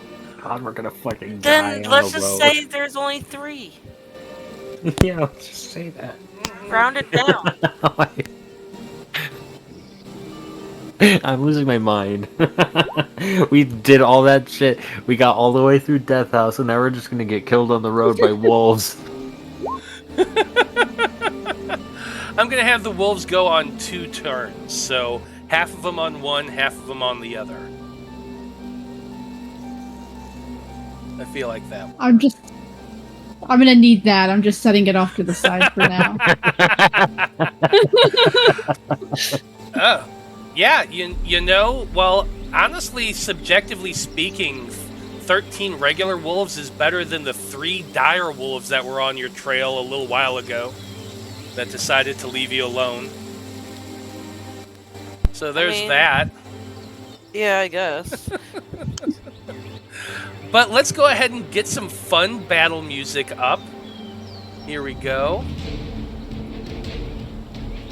And let's go ahead and show everybody what the map looks like, because life kind of sucks for our heroes right now. Here they are in the middle. There is a hill on either side that we're just going to call, oh, I don't know. Death Hill? Death Hill? Sure, that's not kind of what I was getting ready to say, but sure. Wolves Anyway, Den? boom. It's on there, that on that side there, that on that side there. The rest of it is just like an incline. So let's start things off at the top of the turn order with Danika. Danika, you're first to react as all these wolves come running up the embankments on either side of you. So, what do you want to do? I have a question. Do these wolves, do they look like, I don't know, do they look like feral and vicious? Like I just want to, like, are they just wary of strangers? Like, what is the overall, like, look of them? You're wanting to get a vibe check on these wolves? I want to. I'll allow you to use your bonus action to make a vibe check on them and see what you think. You know what? I'm gonna just go full in. I'm gonna cast Speak with Animals. Okay. Interesting. You're gonna go ahead and cast Speak with Animals on yourself. I'm gonna cast Speak with Animals. Where's my? Let me find my spell thing really quick.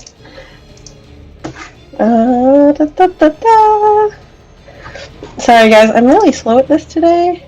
Okay. Here's my Speak with Animals. That's okay. Me getting home late today kerfuffled me completely and whacked my brain apparently today. Okay. So Danika is she's going. Is there one that looks like more like a leader of the pack by chance? It's difficult to tell. They're all kind of running up towards you at the same time. Okay. Danika's gonna approach a little bit. And then she's going to use her sweet southern accent. Excuse me. Excuse me, mighty wolves of this land. I ask if you can please let us through this land unhindered. Can they answer back during this turn? How does this work? Please provide me with perspective. I mean, can I have a conversation? So, like, this is all happening within 6 seconds. There can be, like, a short exchange back and forth, but not a lot. Usually when you have to wait for their turn to see how they react beyond a few simple words and that sort of thing. But I can offer you... Can I answer? Can I still go on? Well, what I was getting ready to say is, you still have a bonus action this turn. You can use your bonus action to try to talk to this wolf and be persuasive or deceptive, or however you're wanting to spin this. Okay, I want to go along with what you say. I would like to be persuasive, please. Okay. So what is it you're wanting to say to these wolves?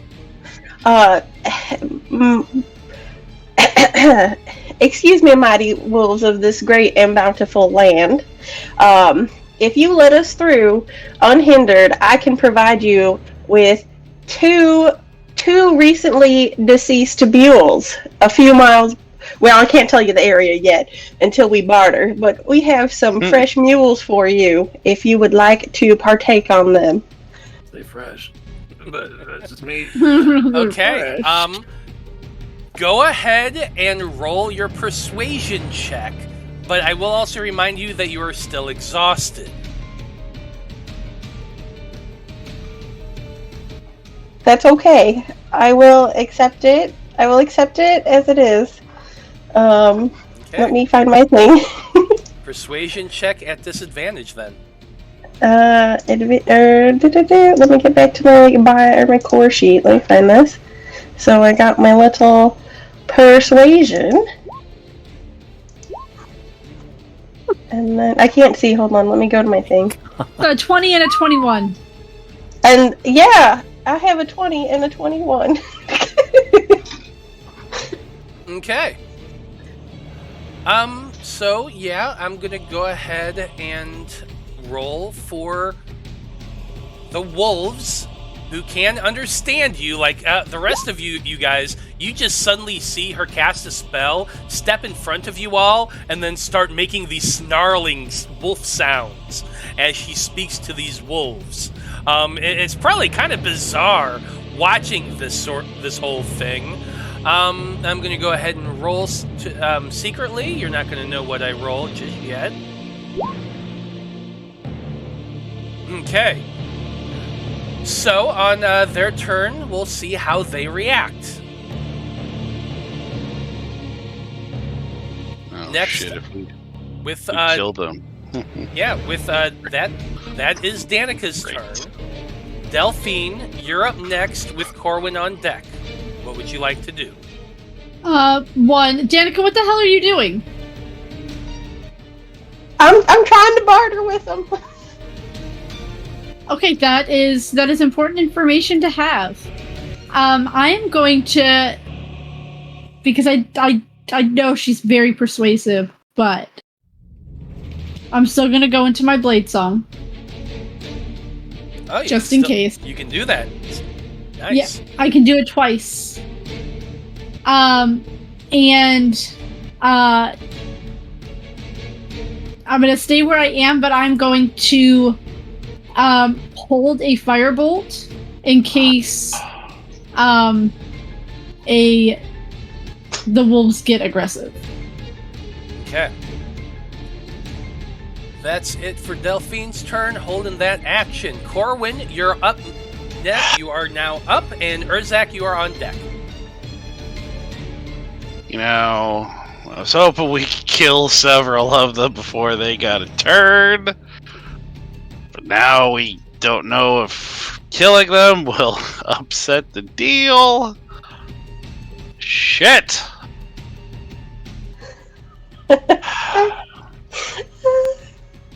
He's gonna be like, oh god. He's gonna throw up a spiritual weapon, just as his bonus action, right here. Okay, yeah, I can put that up for you.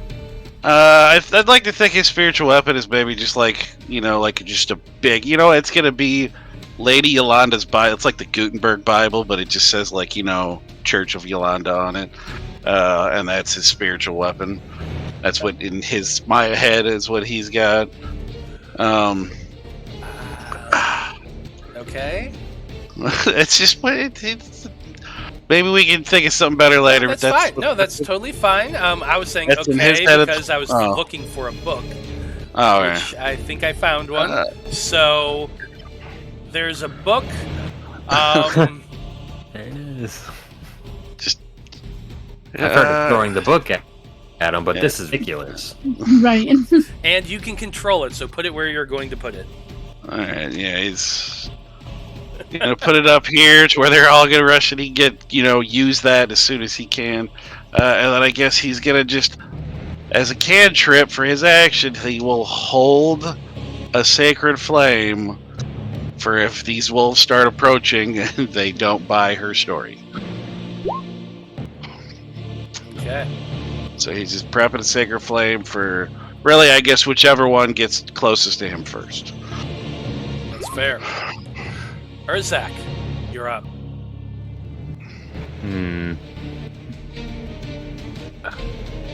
Urzak is just gonna keep his sword drawn and have some faith in Danika. I think we're too focused on this group over here, so he's just gonna kind of turn and look over Dog at this group over Delphine here. is focused on the group up at the top Oh, okay. that she's closest to.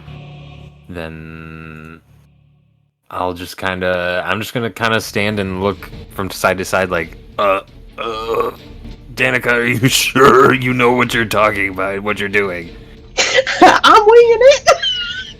That's not inspiring any confidence. Look at have faith in me. I got a silver tongue. Don't worry. Fair. All right. Okay. I'm just gonna hold my turn until something happens. Okay.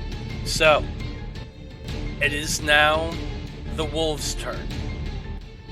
The wolves, they were charging towards you, and they continue to move closer and closer. But right as they get up to the crest, they stop. One steps forward directly next to you, Danika, as you say that. And in its voice, in that wolf, you hear, "You think to tempt us with mere carrion? Fresh kills indeed. We smelled that. It's been dead for hours. And you shouldn't be on this road."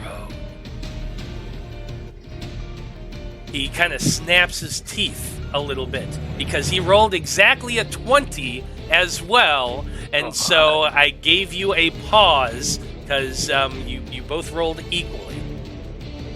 And it says to you, You two legs are on our territory, and we take what we will on our territory. Can I answer back? You can.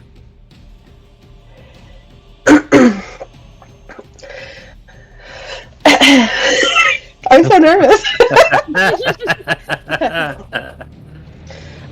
Oh, brave and merciful wolf.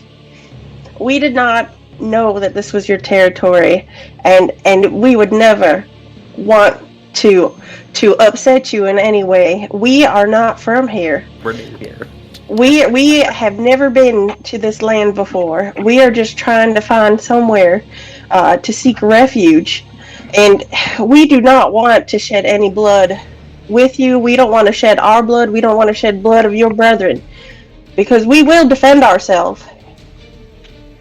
But we would prefer not to. We are just hoping to make it safely to the land, or to the town, hopefully, that's shortly ahead. We saw a road saying that it was about, a couple miles away. We'll get there. But hopefully we can work things out with you.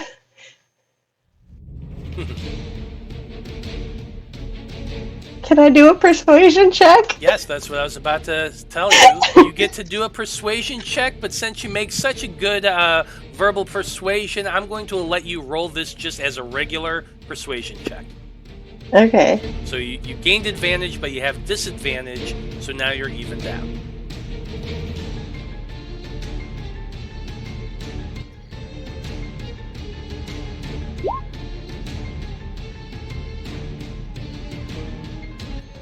I have a 16. You also have a free. Oh, I have a 20. I want to drop my nat 20. Can I drop my nat? But didn't you also say you can't roll less than an 18 on persuasion and deception? I can't roll less than an 18 because I have a silver tongue. Mm-hmm. So I can't learn less than an 18. So I officially have an 18. Or 20. Well, you rolled an 18 you- plus your persuasion of No, 8. it's her. It's her. It'd just total be is 18. Yeah, Gotcha. yeah. So she gets a 10 every time. Gotcha. Yeah. Okay. So are you going with your 18 or are you dropping your 20? Now's as good a time as any. I'm gonna drop the 20. Let's drop the 20. Let's just drop Yeah. it. We're doing it. Yeah. Yeah. Natural 20. Okay, a natural 20 for a total of 28. 28. 28. Okay. With your 28, the wolf kind of has that curl of the lip going up. It snarls a little bit, and the back of its fur bristles, and it says, "Your town is not far. Or scurry there, little two-leg, and scurry there quickly." And he seems to back up a little bit, indicating that they are possibly letting you pass. Okay. Well, Danika is gonna show, I guess, an act of respect. She's going to give him a little bow and say thank you, and then she's going to turn to her comrades, and she's gonna go, "They are allowing us to pass, but they don't want us in their lands again." So the town's a little bit ahead. Let's roll. So much for the rest of our supplies, I guess. Yeah, let's We'll just have to take a long route or something. Maybe they'll forget what we look like. We'll just have to change our scent up a little bit. Disguise self. No. Yeah, let's carry on. Okay. Nice puppies. Well, you all start running as fast as you can, heading to the west away from the wolves. And I'm going to call that a successfully escaped encounter. let's go, Yeah. Danika. Oh, you Yeah. love to see it. Clutch. I think I peed myself a little bit. Me too.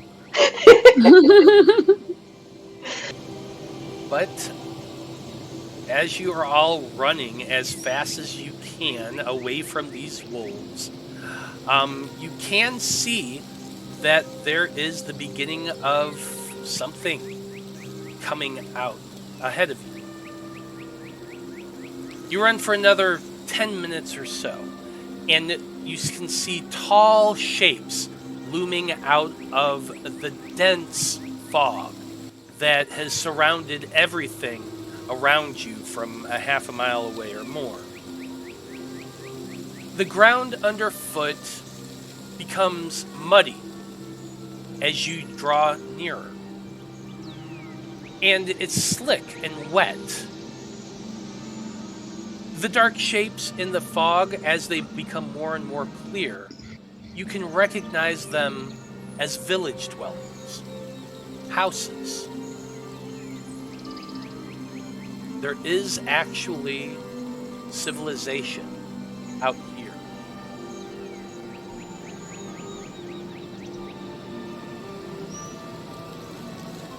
The mud continues on. The cobblestones at your feet, slick and wet. The houses, as you get closer and closer, you can see that windows in the houses are nothing more than pools of blackness. You continue forward, making your way towards that welcome sight of buildings. But they are dark. The landscape is just mildly depressing. The sparse light from the sun overhead spills out, and these buildings all seem to be either heavily curtained or windows completely empty, with no signs of life on any side. The streets themselves are quiet. Not a sound. There are no birds. There are no dogs. There's no sound of people. And you all pause for a minute looking at what is, as far as you know, the first village you've encountered since coming to the strange area. A village that was described on that signpost as Jova. You all continue in? Yes. Yeah. Oh, yeah. Probably a good idea. As you glance back, you can still see the shapes of wolves in the distance, just sitting there watching. It's a little unnerving the way they act. Yeah. We got out of that encounter. I'd rather not, go right back into it. Yeah. They might not be as appeased. Continue making your way in. As you do, go ahead and everybody give me perception checks.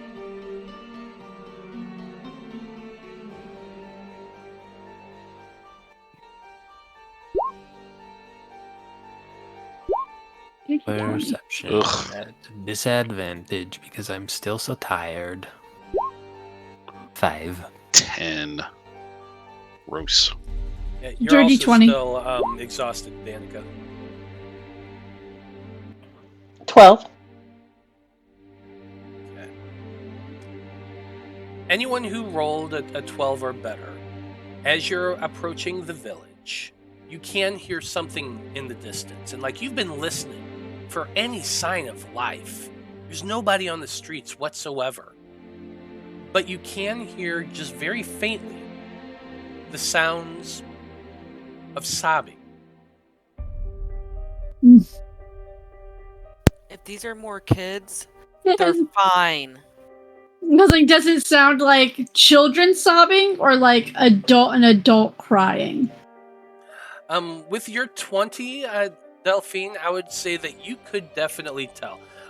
It is a much more mature sounding voice.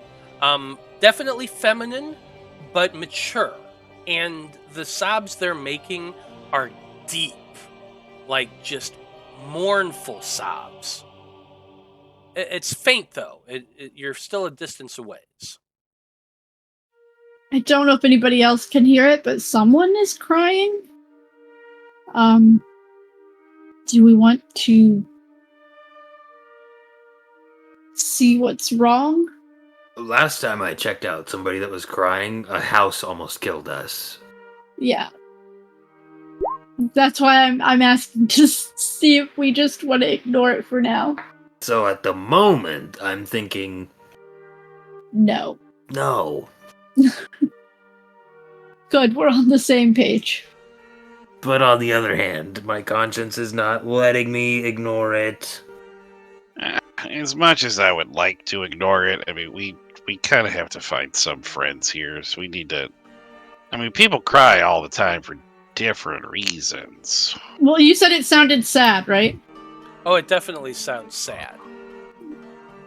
It like to your elfin ears, the sobs kind of echo across from the buildings down the straightaway.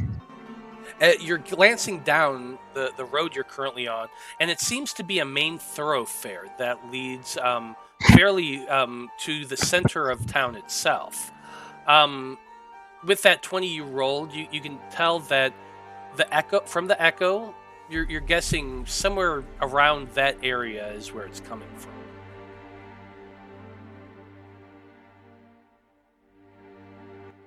I'll head in that direction.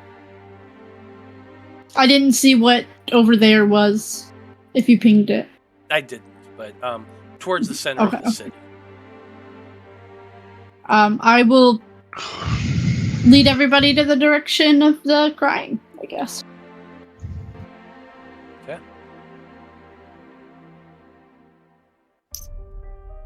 As you Can make we at your least make sure these are not ghosts this time? Yes. We should try and do that. That's fair. Yes, the town's name is Jova, Jova. Well, you continue to make your way down the center of this main road, passing buildings on your left and on your right every 60 or so feet. Many of them, like I said, seem to be just vacant, empty. All of the buildings around that you pass are shabby, broken down. Roofs with rafters missing, shingles, that's what I was looking for. Roofs with shingles missing, walls that have either been caved in or just ripped apart, or they're just bare in patches. And as you pass them by, you can see very clear signs of claw marks along the walls and the doors and the door window frames. Signs of like just fists punching things. You can see areas that have dried blood. It's dilapidated. It's in need of some good gentrification. It's it's not looking so great here in this town. Occasionally, you do pass a house that has like shutters closed or curtains drawn in their windows, and with your passive perceptions, you can hear like occasionally sounds of life, mutters, scrapes, and sounds of movement, things like that. But nobody comes to the door or the window. Nobody peeks out. It's eerily quiet, though occasionally you can hear a crow caw in the distance.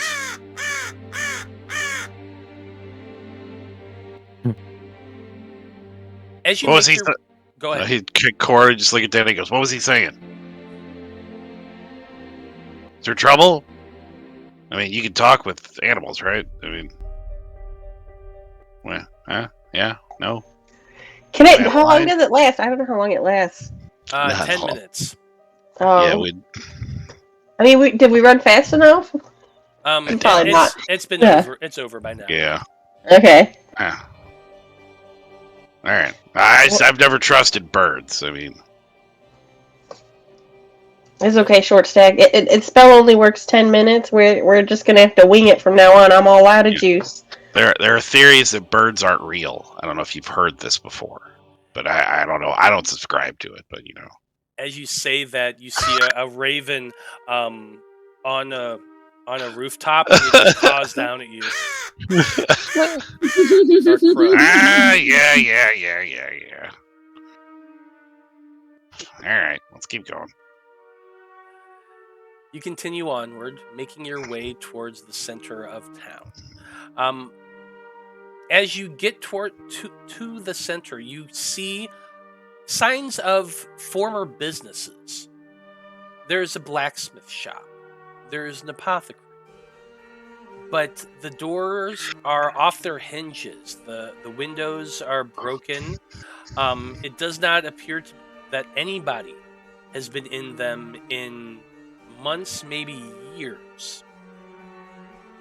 The fires in the forge are cold. There is a rusted anvil sitting out front that looks like it hasn't been used in years as well.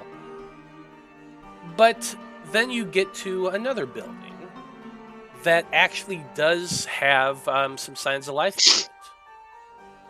On your left-hand side, as you make your way into the town square, you see a building that is sparse, but it does have light coming out from the windows behind heavily drawn curtains.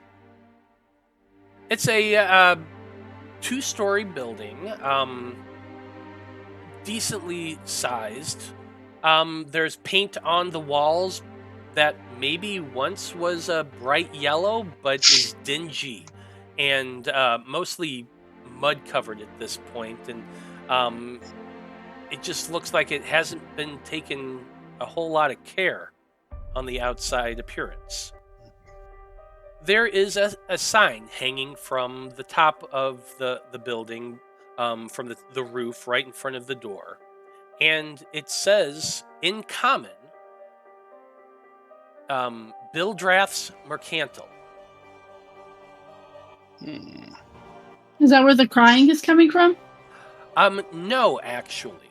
As you're making your way around that bend and you're kind of looking at that building, the sounds of the sobbing seems to be coming further to the south of the Mercantil.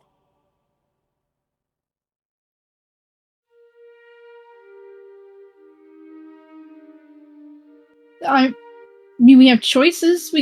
This place is the first place that looks like there are any signs of life, other than the crying that's a little farther down the road. Let's check here. There's no crying in here. That's true. Okay, let's do it. Let's knock on the door. I mean, it's a place of business. Do you knock on? Okay, let's Sure. just walk. I'm just walking in. Whatever. Yeah. It's like, it looks like a store. We're just gonna walk in. Okay, let's go. Okay, so you're heading into the Mercantil. It's easier to ask for forgiveness than permission sometimes. This door is at this door. Because it doesn't matter. Yeah, it really doesn't matter. Okay. You step into the building, and as you open the door, there's a little light jingle from a bell that's been put onto the inside of the door. You see that there is an older-looking human man seated behind a very long counter. Behind him, there are all sorts of random bric-a-brac and things of that nature. You know, there's your usual torches and tools, dried meats and vegetables, fresh things as well sitting out. The man stands up as you all start filing in, but you watch him as his eyes go over each one of you, and what was at first a very neutral expression on his face turns very sour at the sight of all of you. He looks at you over one after the other, and his face just kind of gets darker and darker, and he finally says, "What do you want?"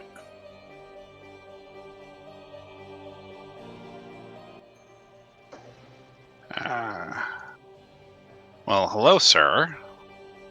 See, that's how you greet someone. What seems to be befalling this land? We've had quite a bit of trouble since we got here. What's going on? There's a lot of wolves outside of town. I don't know if you noticed. A lot of wolves. Oh, aye. There's all sorts of wolves out there. I never step foot outside of town. It's far too dangerous. But it's always been that way. As far back as anyone can remember, these lands have always been dark and dangerous. Alright. I guess, is there anything in particular we're looking for here? Do you Guys? have a map of this land, by any chance? He looks over at you and kind of gives you a weird sort of scowl. A map? Why would anyone need a map? Nobody travels.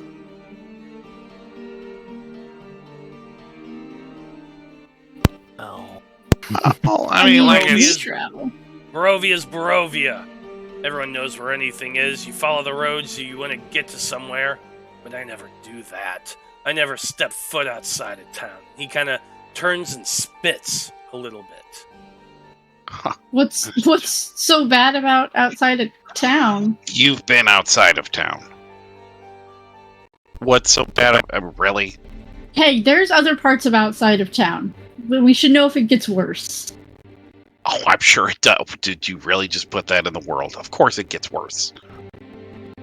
Anytime anybody has ever said, it can't get any worse, do you know what I happens? didn't say it can't get worse.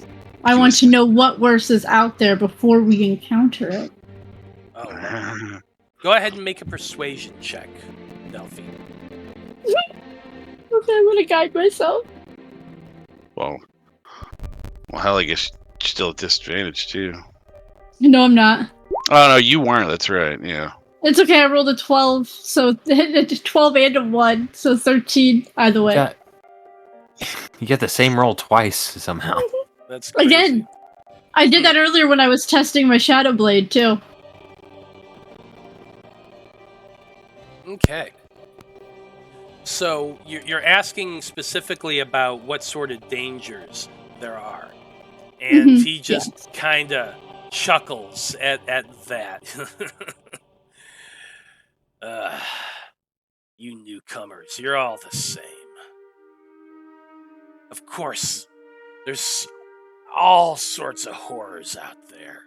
Besides the wolves, there's dire wolves, there's werewolves, there's all sorts of things, and they all do the bidding of the devil. The devil, he rules over this land, this cursed land. And now that you're here, none of you will survive it. None of you ever do.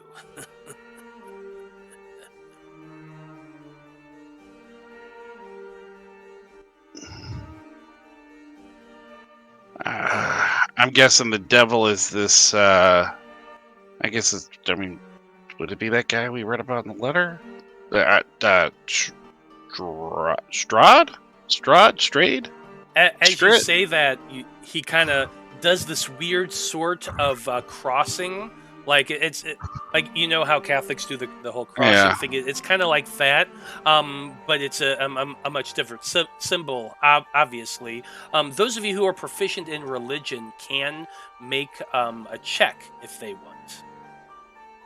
I'm actually not proficient in religion. 17. I am. You cast guidance on yourself? Oh, I do.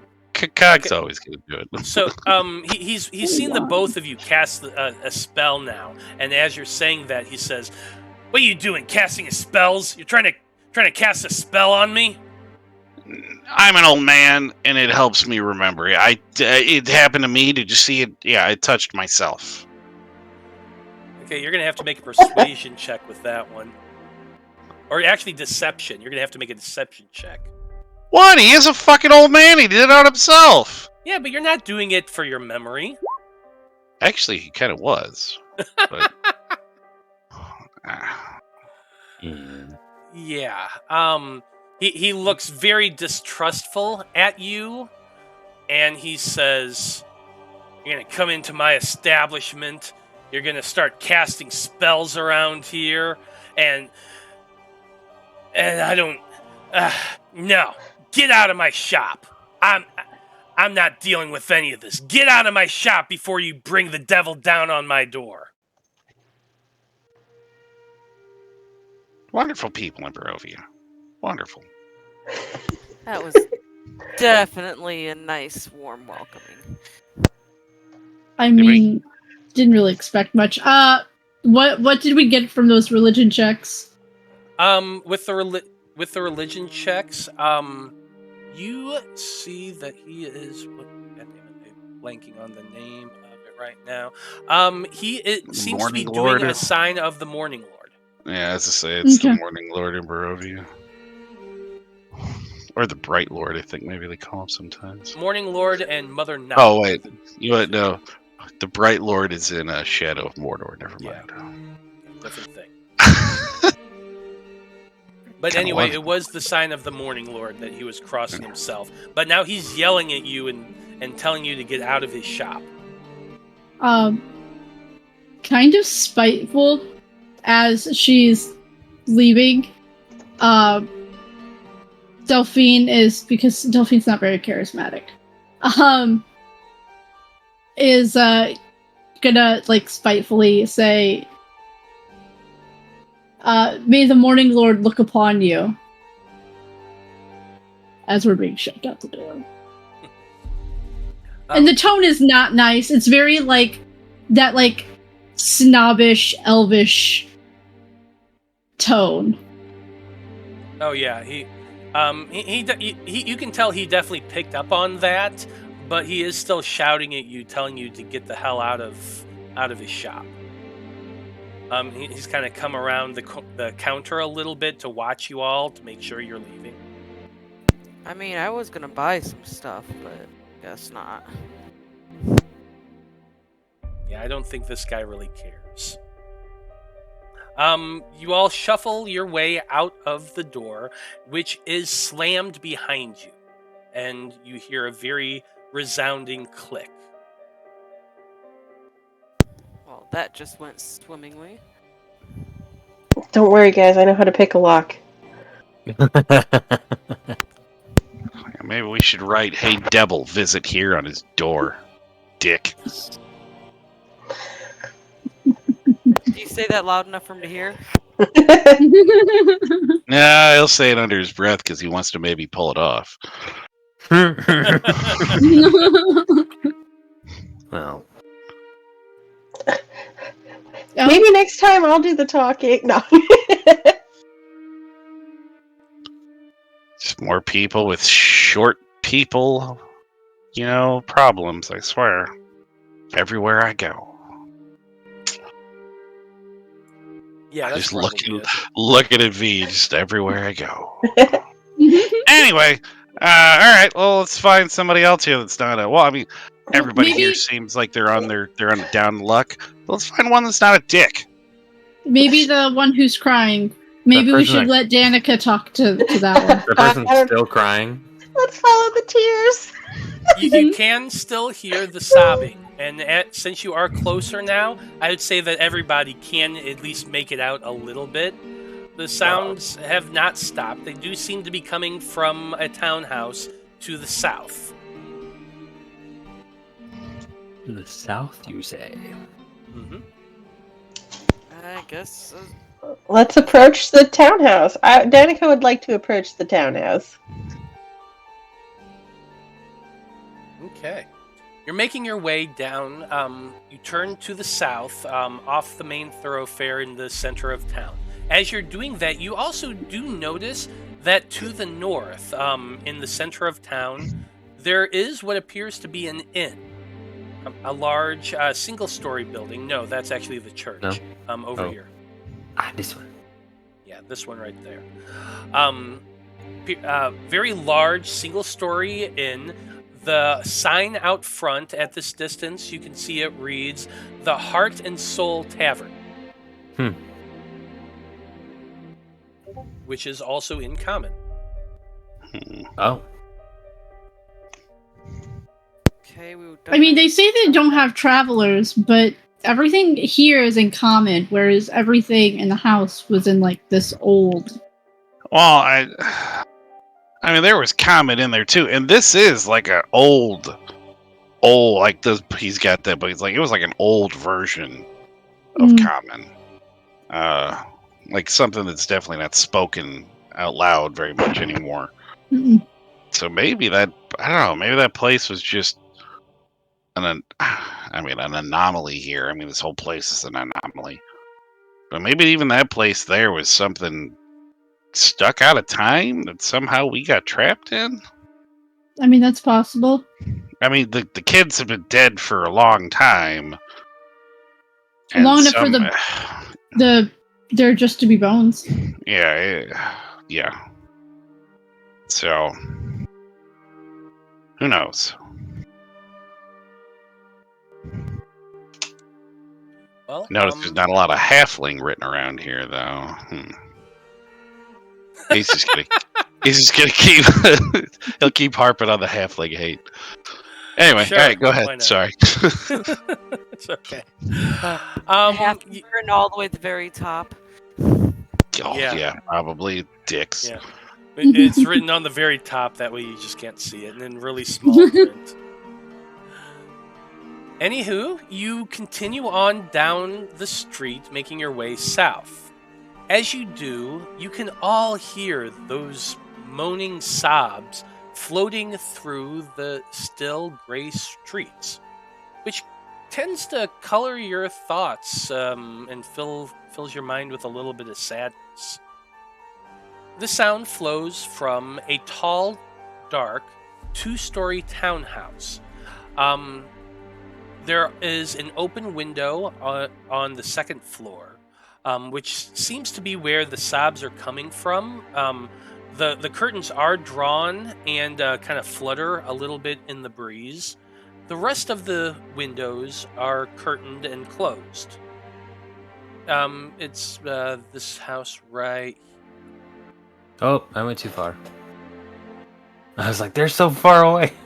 How can we hear them from in the middle of town? That's what I was saying. Is right there. Anyway, it does seem to be dark in there. You don't see any signs of light, and other than the fact that there's crying coming from that second-story window, there is no real other sign that anyone's in there at all. What do you do? I do divine sense on this house. Is this house going to kill us? Well, if you want to do divine sense, you're certainly welcome to. Why not? I got 3 of them. Okay. Maybe Danika should do the talking. Danika, well, let me wait until after Divine Sense. With your divine sense, you focus your divinity itself outward, spreading out in a 60-foot radius around you. It allows you to know whether or not there are any celestials, fiends, or undead in that radius. And Marty, I'm going to ask you a question. Have you ever had an experience where you just have so many things build up all at once? There's so many things that you just start having a panic attack? You know that sensation? Mm-hmm. That's the sensation Urzak has the moment he opens his senses. Because literally everywhere, or anywhere you can sense as you scan about in that 60-foot radius, there are undead. They're under your feet. There's some in the houses to the north. There's some in the houses to the south. There's right underneath you, right at the farthest edge of your distance that you can sense. You feel a little tinge of undead. And your heart begins to thunder. And it's almost like if someone has a hand gripping your chest, as you realize that it's just all over.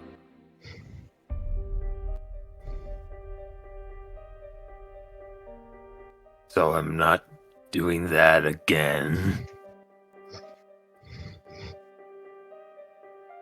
You know how that house wanted to kill us? It feels like everything here wants to kill us.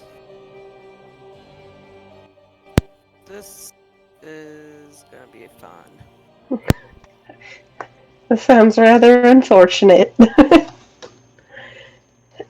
Well, it seems like we have to figure out how to get out of here.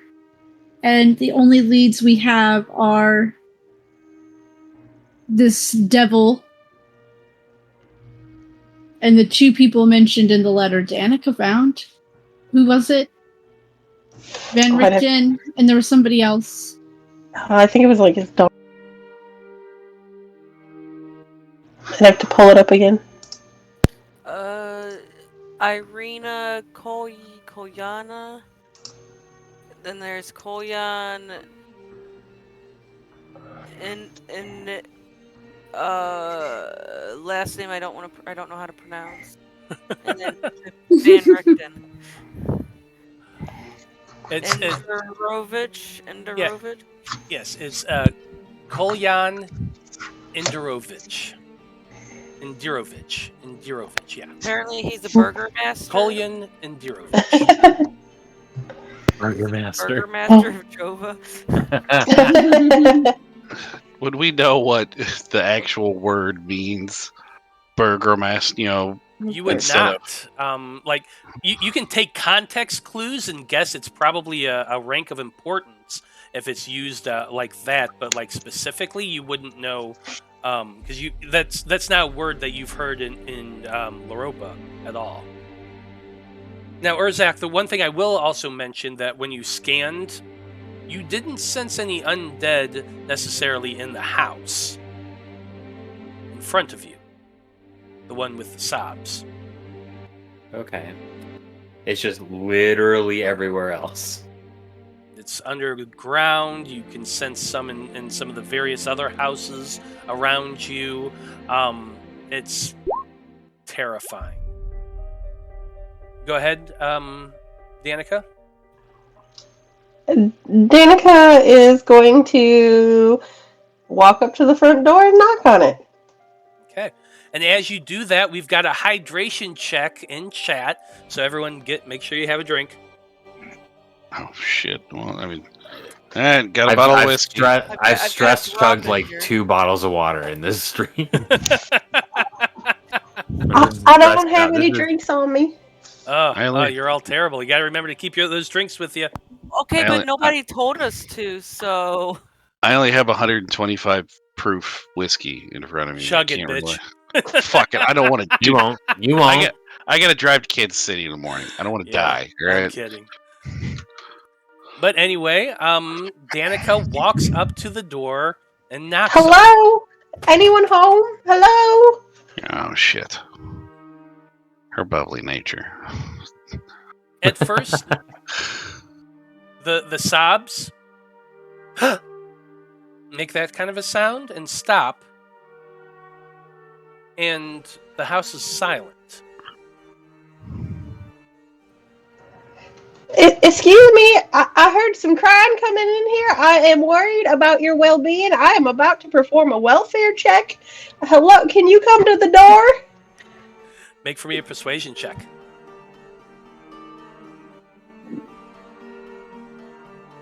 Still at disadvantage,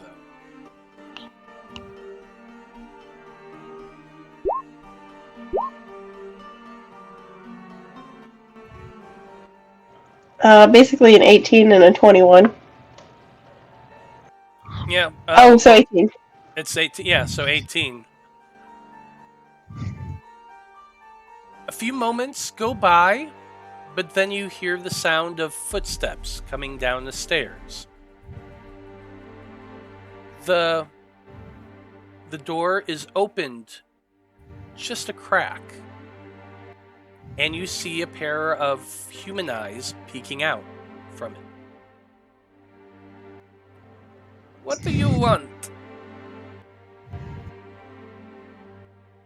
Well, we are new to town, and we were just walking through it, and we heard some very, very lonesome sobs coming from here, and we just, town just seems kind of dreary, and we're kind of to find out what's going on, or kind of what's the deal with this town, and are you okay?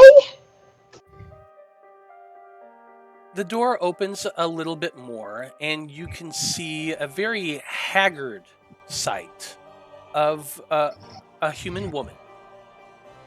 She looks to be in her 50s, perhaps. She has long, dark brown hair streaked with gray that's tied up in what was once a loose braid, but it's all kind of scraggly and poking out everywhere.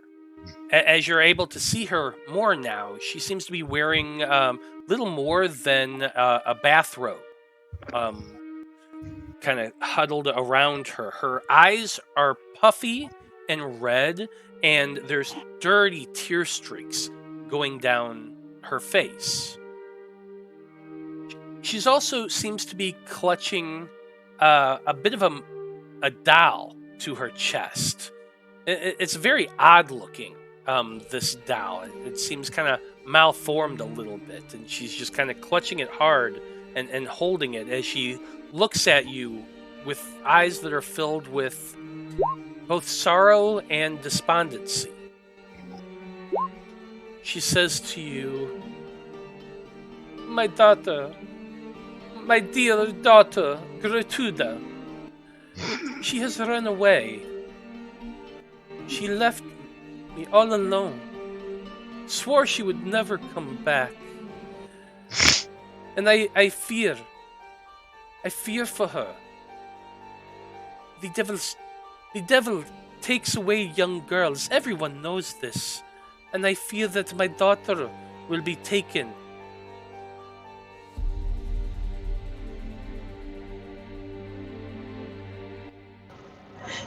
Did Gertruda, did she leave you a note or anything, or did she just disappear in the middle of the night? Yes to both questions. Come in. Get out of the road. Somebody will see. And Shell kind of opens the door a little wider and kind of motions for you all to come inside. Okay. Sure. Danika is going to introduce all of her companions so that they can be friends too. Okay. You introduce everyone to her, and she tells you that her name is Mary.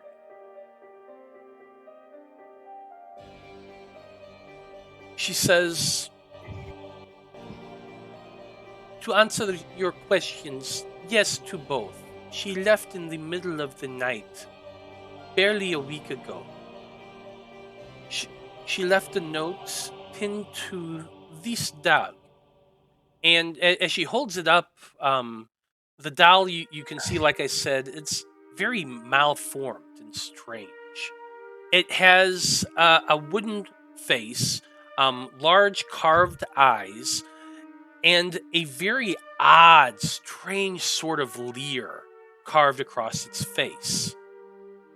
It's wearing a sackcloth dress, and its hair is, at one point, looks to be red, the doll's hair. It seems to have been kind of pounded and stamped into the head, and like you can see the holes where the hair sticks out. But the remaining hair of the doll is frayed and ratty and looks discolored, like it's very, like, if not old, very well used. She says to you, the letter said that she was leaving the village, not to follow her, that she was going to seek adventure on her own. I do not know what to do. I'm so miserable. I'm so lonely. My daughter, she was all I had left. And now I have nothing.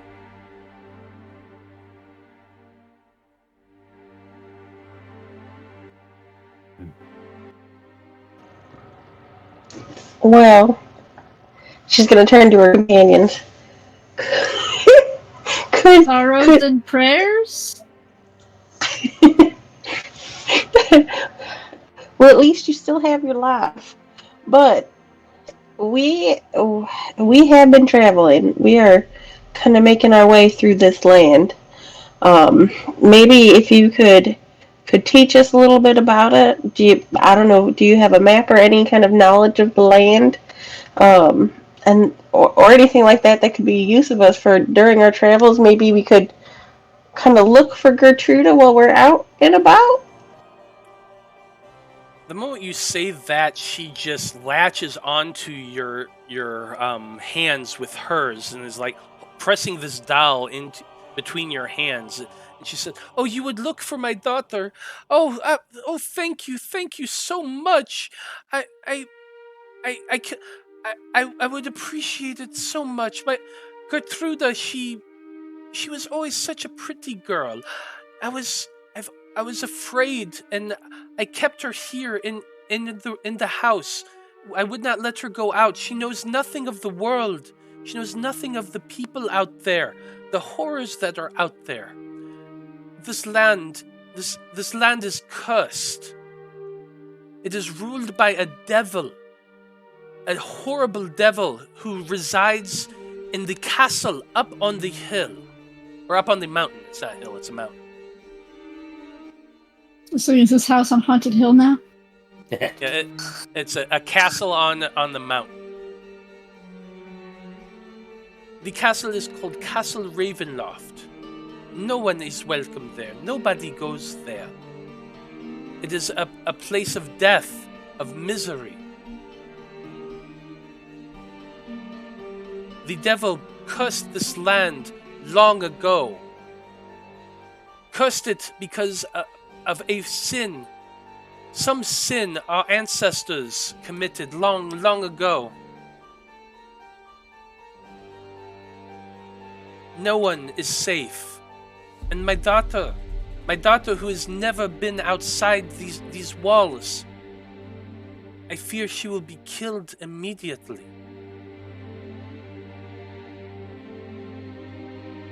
If you can find her, if you could look for her, I would be so grateful.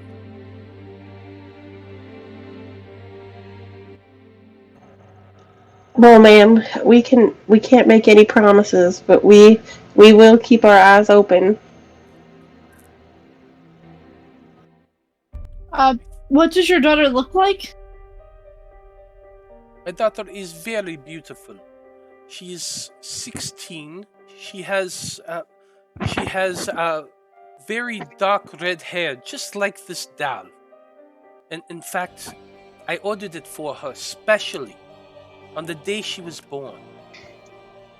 She's had it with her all of her life. If you do find her, will you give this to her? Will you remind her that her mother loves her, that she only wants what's best for her, and beg her to come home?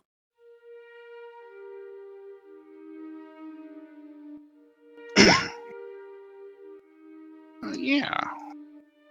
Think we can do that. Well, I already... What? Go ahead.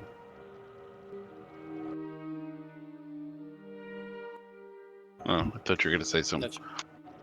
Does Danika have the doll in her hand? Yes, Danika, you do have the doll. Danika is going to nonchalantly hand the doll to Delphine. Delphine. Delphine, you have a good history with dolls. I want you to take good care of this one.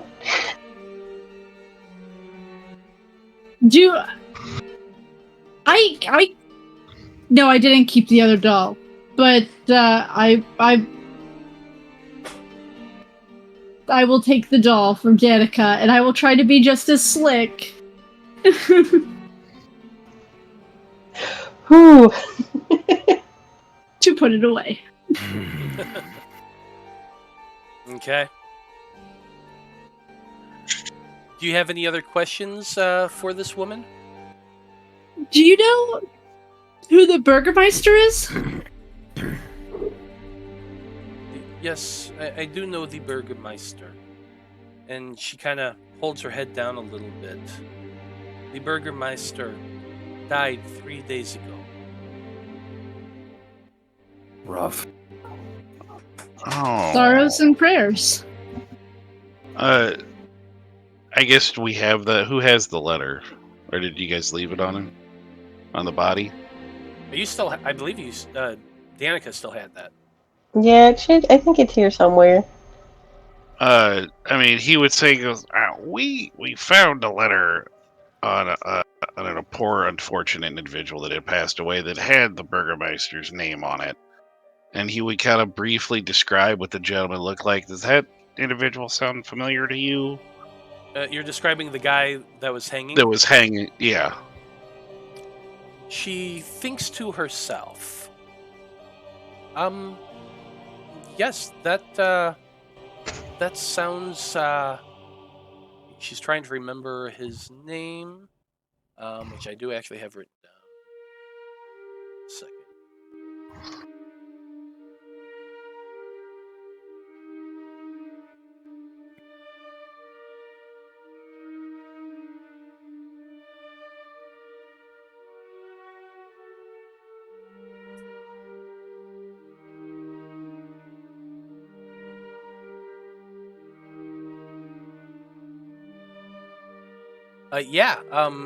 His name, that sounds like Dalvin Olensky.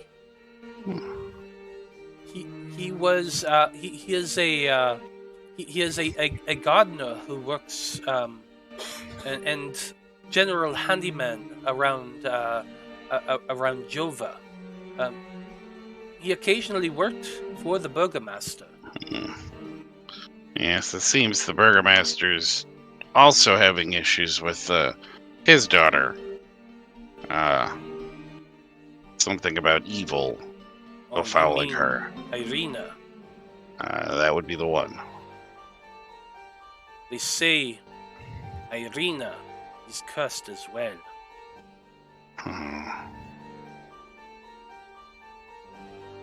It is not surprising that Kolyana died.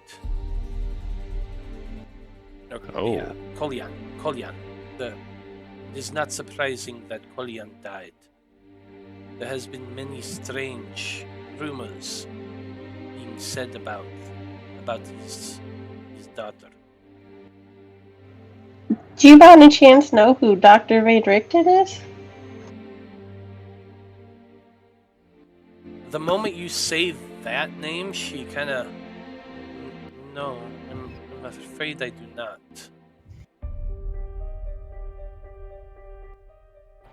Can I do it? Perhaps Can I you do an should... insight check? Go Yeah, for it. I was just say the way you said that makes me think maybe there's a flash How in about your a face. 22? Oh no, yeah, I'm gonna. Without, I guess I will do it since I got yelled at last time by townsfolk here. We'll do it without guidance. Oh, an 8, so he doesn't see shit. Yeah, Corwin, as far as you know, she seems to be telling the truth. Vide, you get the sense that that name did sound familiar to her. As she was saying as you do that, perhaps you should speak to the burgomaster's son, Ismak. He is likely to be the next burgomaster after his father is buried. And where is he located? Well, she thinks for a moment. Being that the sun is still in the sky, I would venture to guess that he is probably at the tavern.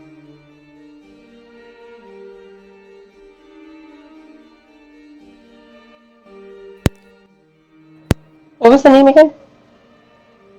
The name of who? The Is- sun. Tavern? The sun. Oh, the Ismark. sun? Ismark. Ismark. Thank you. Ismark the Lesser is and has always been a bit of a drunk. He is very often at the tavern, though I suspect now that his father has died, he will not be able to do so as much. Well, perhaps we'll seek this Ismark out. See if we can't help them with their situation, and maybe he can give us some resources to help find your daughter. If he is not at the tavern, the Burgermeister's mansion is at the end of this street to the south. He would be in one of the two places. This one? Yes. And which I guess was the tavern, the same The thing as tavern that is that inn? one there. The inn? Okay. Yeah. In tavern, same thing. Well, perhaps we'll check out the tavern first. You know, if need be, we can maybe, get a room for the night. Yeah.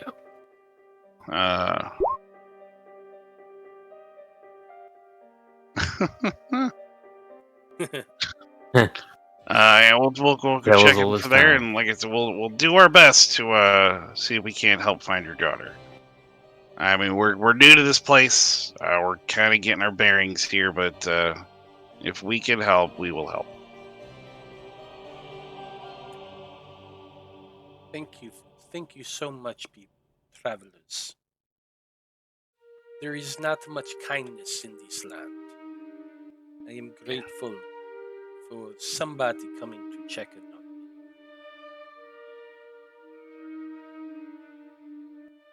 me. Well, it was no trouble for us. Sir. We checked on some crying children a little while back, and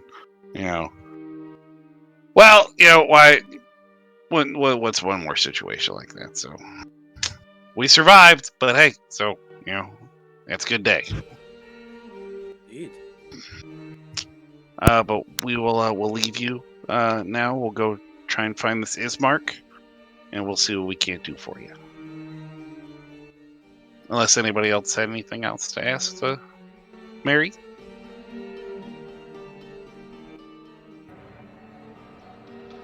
Okay. Well, as you all make your way out of Mary's house, Delphine, you have that dowel in your hand, and you're getting ready to put it away. But as you did, you notice that there's a tag sticking out from the back of the doll's dress. I'll take a look at it. You pull it up towards you and you kind of look at it, and the tag seems to be a logo on it. There's a big kind of embellished B and a handful of words in common. It says, "He's no fun, he's no Blinsky."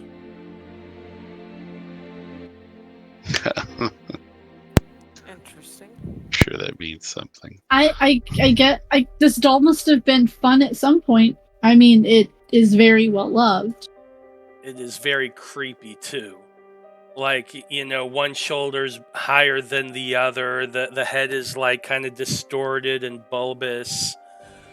It's freakish. I will figure out how to cast Disguise Self on this doll so it's not so creepy. One day. Right. Well, good luck with that. But as you make your way back out from the house, you have two choices to make. Do you head to the tavern or do you head to the mansion? But we'll find out the answer to that question next time, because it is 9 o'clock. Dun, dun, dun. Goodbye.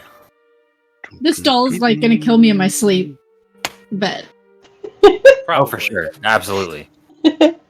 Delphine, thank you so much. Well done, everybody. You've survived another session, which is always a good thing.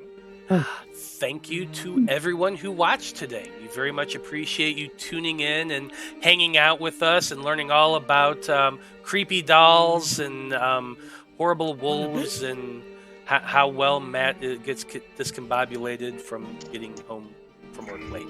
But that's okay. Anyway, as always, we go around the circle and let everybody tell us who they are and where we can find them on the internet. Natalie, I don't think we've done you first yet, have we? I don't know, I don't but think so, but go for it. hi, I'm Natalie. you can I play Danika on here, and you'll find me on here. But if you ever need to find me on the internet, my thing is Baddie Natty on Instagram, and it's also Baddie Natty on what's that other one we also use? There's Twitter. Oh yeah, on Twitter. I don't use the social media very well. Don't judge me, but at least those two you can find me. Okay. Dyto, how about you? You can find me on Twitter at Dyto11. I'm usually over on Lost Caravan. I'll be back there the 19th and 20th doing Things from the Flood and 5e Murder Mystery, Part 2. And also that week I'll be back here. Check out the Lost Caravan Twitter because we got nominated for a crit award. So if you guys could go and vote for us, we are on the up and coming Twitch channel category. Yeah, we're up against some tough competition, some great creators and stuff out there. So throw us some love. Yeah, definitely. Marty, you're next. Hey, so I'm Marty. You can find me on social media, some places, at Balmartian. A lot of cool stuff coming up this summer for me. My home actual play, Wayfaring Strangers, is about to be coming back in a big way, so we'll probably by the end of summer be on the lookout for that. You can find me on Bard Rock Cafe, on their streams and in their main campaign, and a bunch of other stuff. We'll get there. It's taking a little longer than I thought it would, but more stuff coming soon. Okay. Brandie, how about you? I'm Brandie. You can find me here, excuse me, every Monday at 3 playing everyone's favorite Turtle Monk, who has actually just had a recent name change last time, so now... Jesus Christ. So, yeah, she's no longer Lapis, she is now Elegy. I'm also obviously here on Curse of Strahd.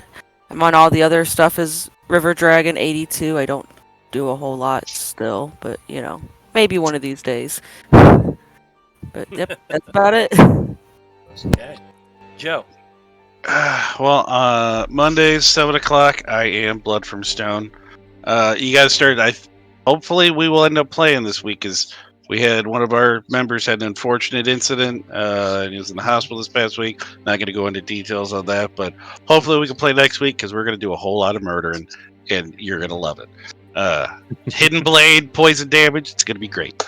But I am at Blood from Stone with a 0 and from on Twitter. I don't really do much there, but other than that, you can find me here every other Wednesday.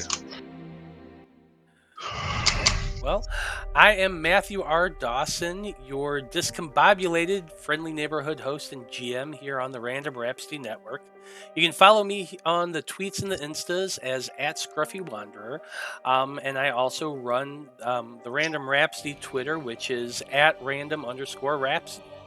And besides running and playing games here on this network, you can also watch me on the Transverses All on the Table TTRPG content. And later this month, I'm also going to be on the Lost Caravan doing mystery on the 24th with the Myth Group. So that should be a lot of fun. And so, on behalf of everyone here in the cast and crew, I would just like to say thank you, folks. It's been a delight. So long. Good luck. And until next time, may you live Live until you until you die. die. Good night, everybody.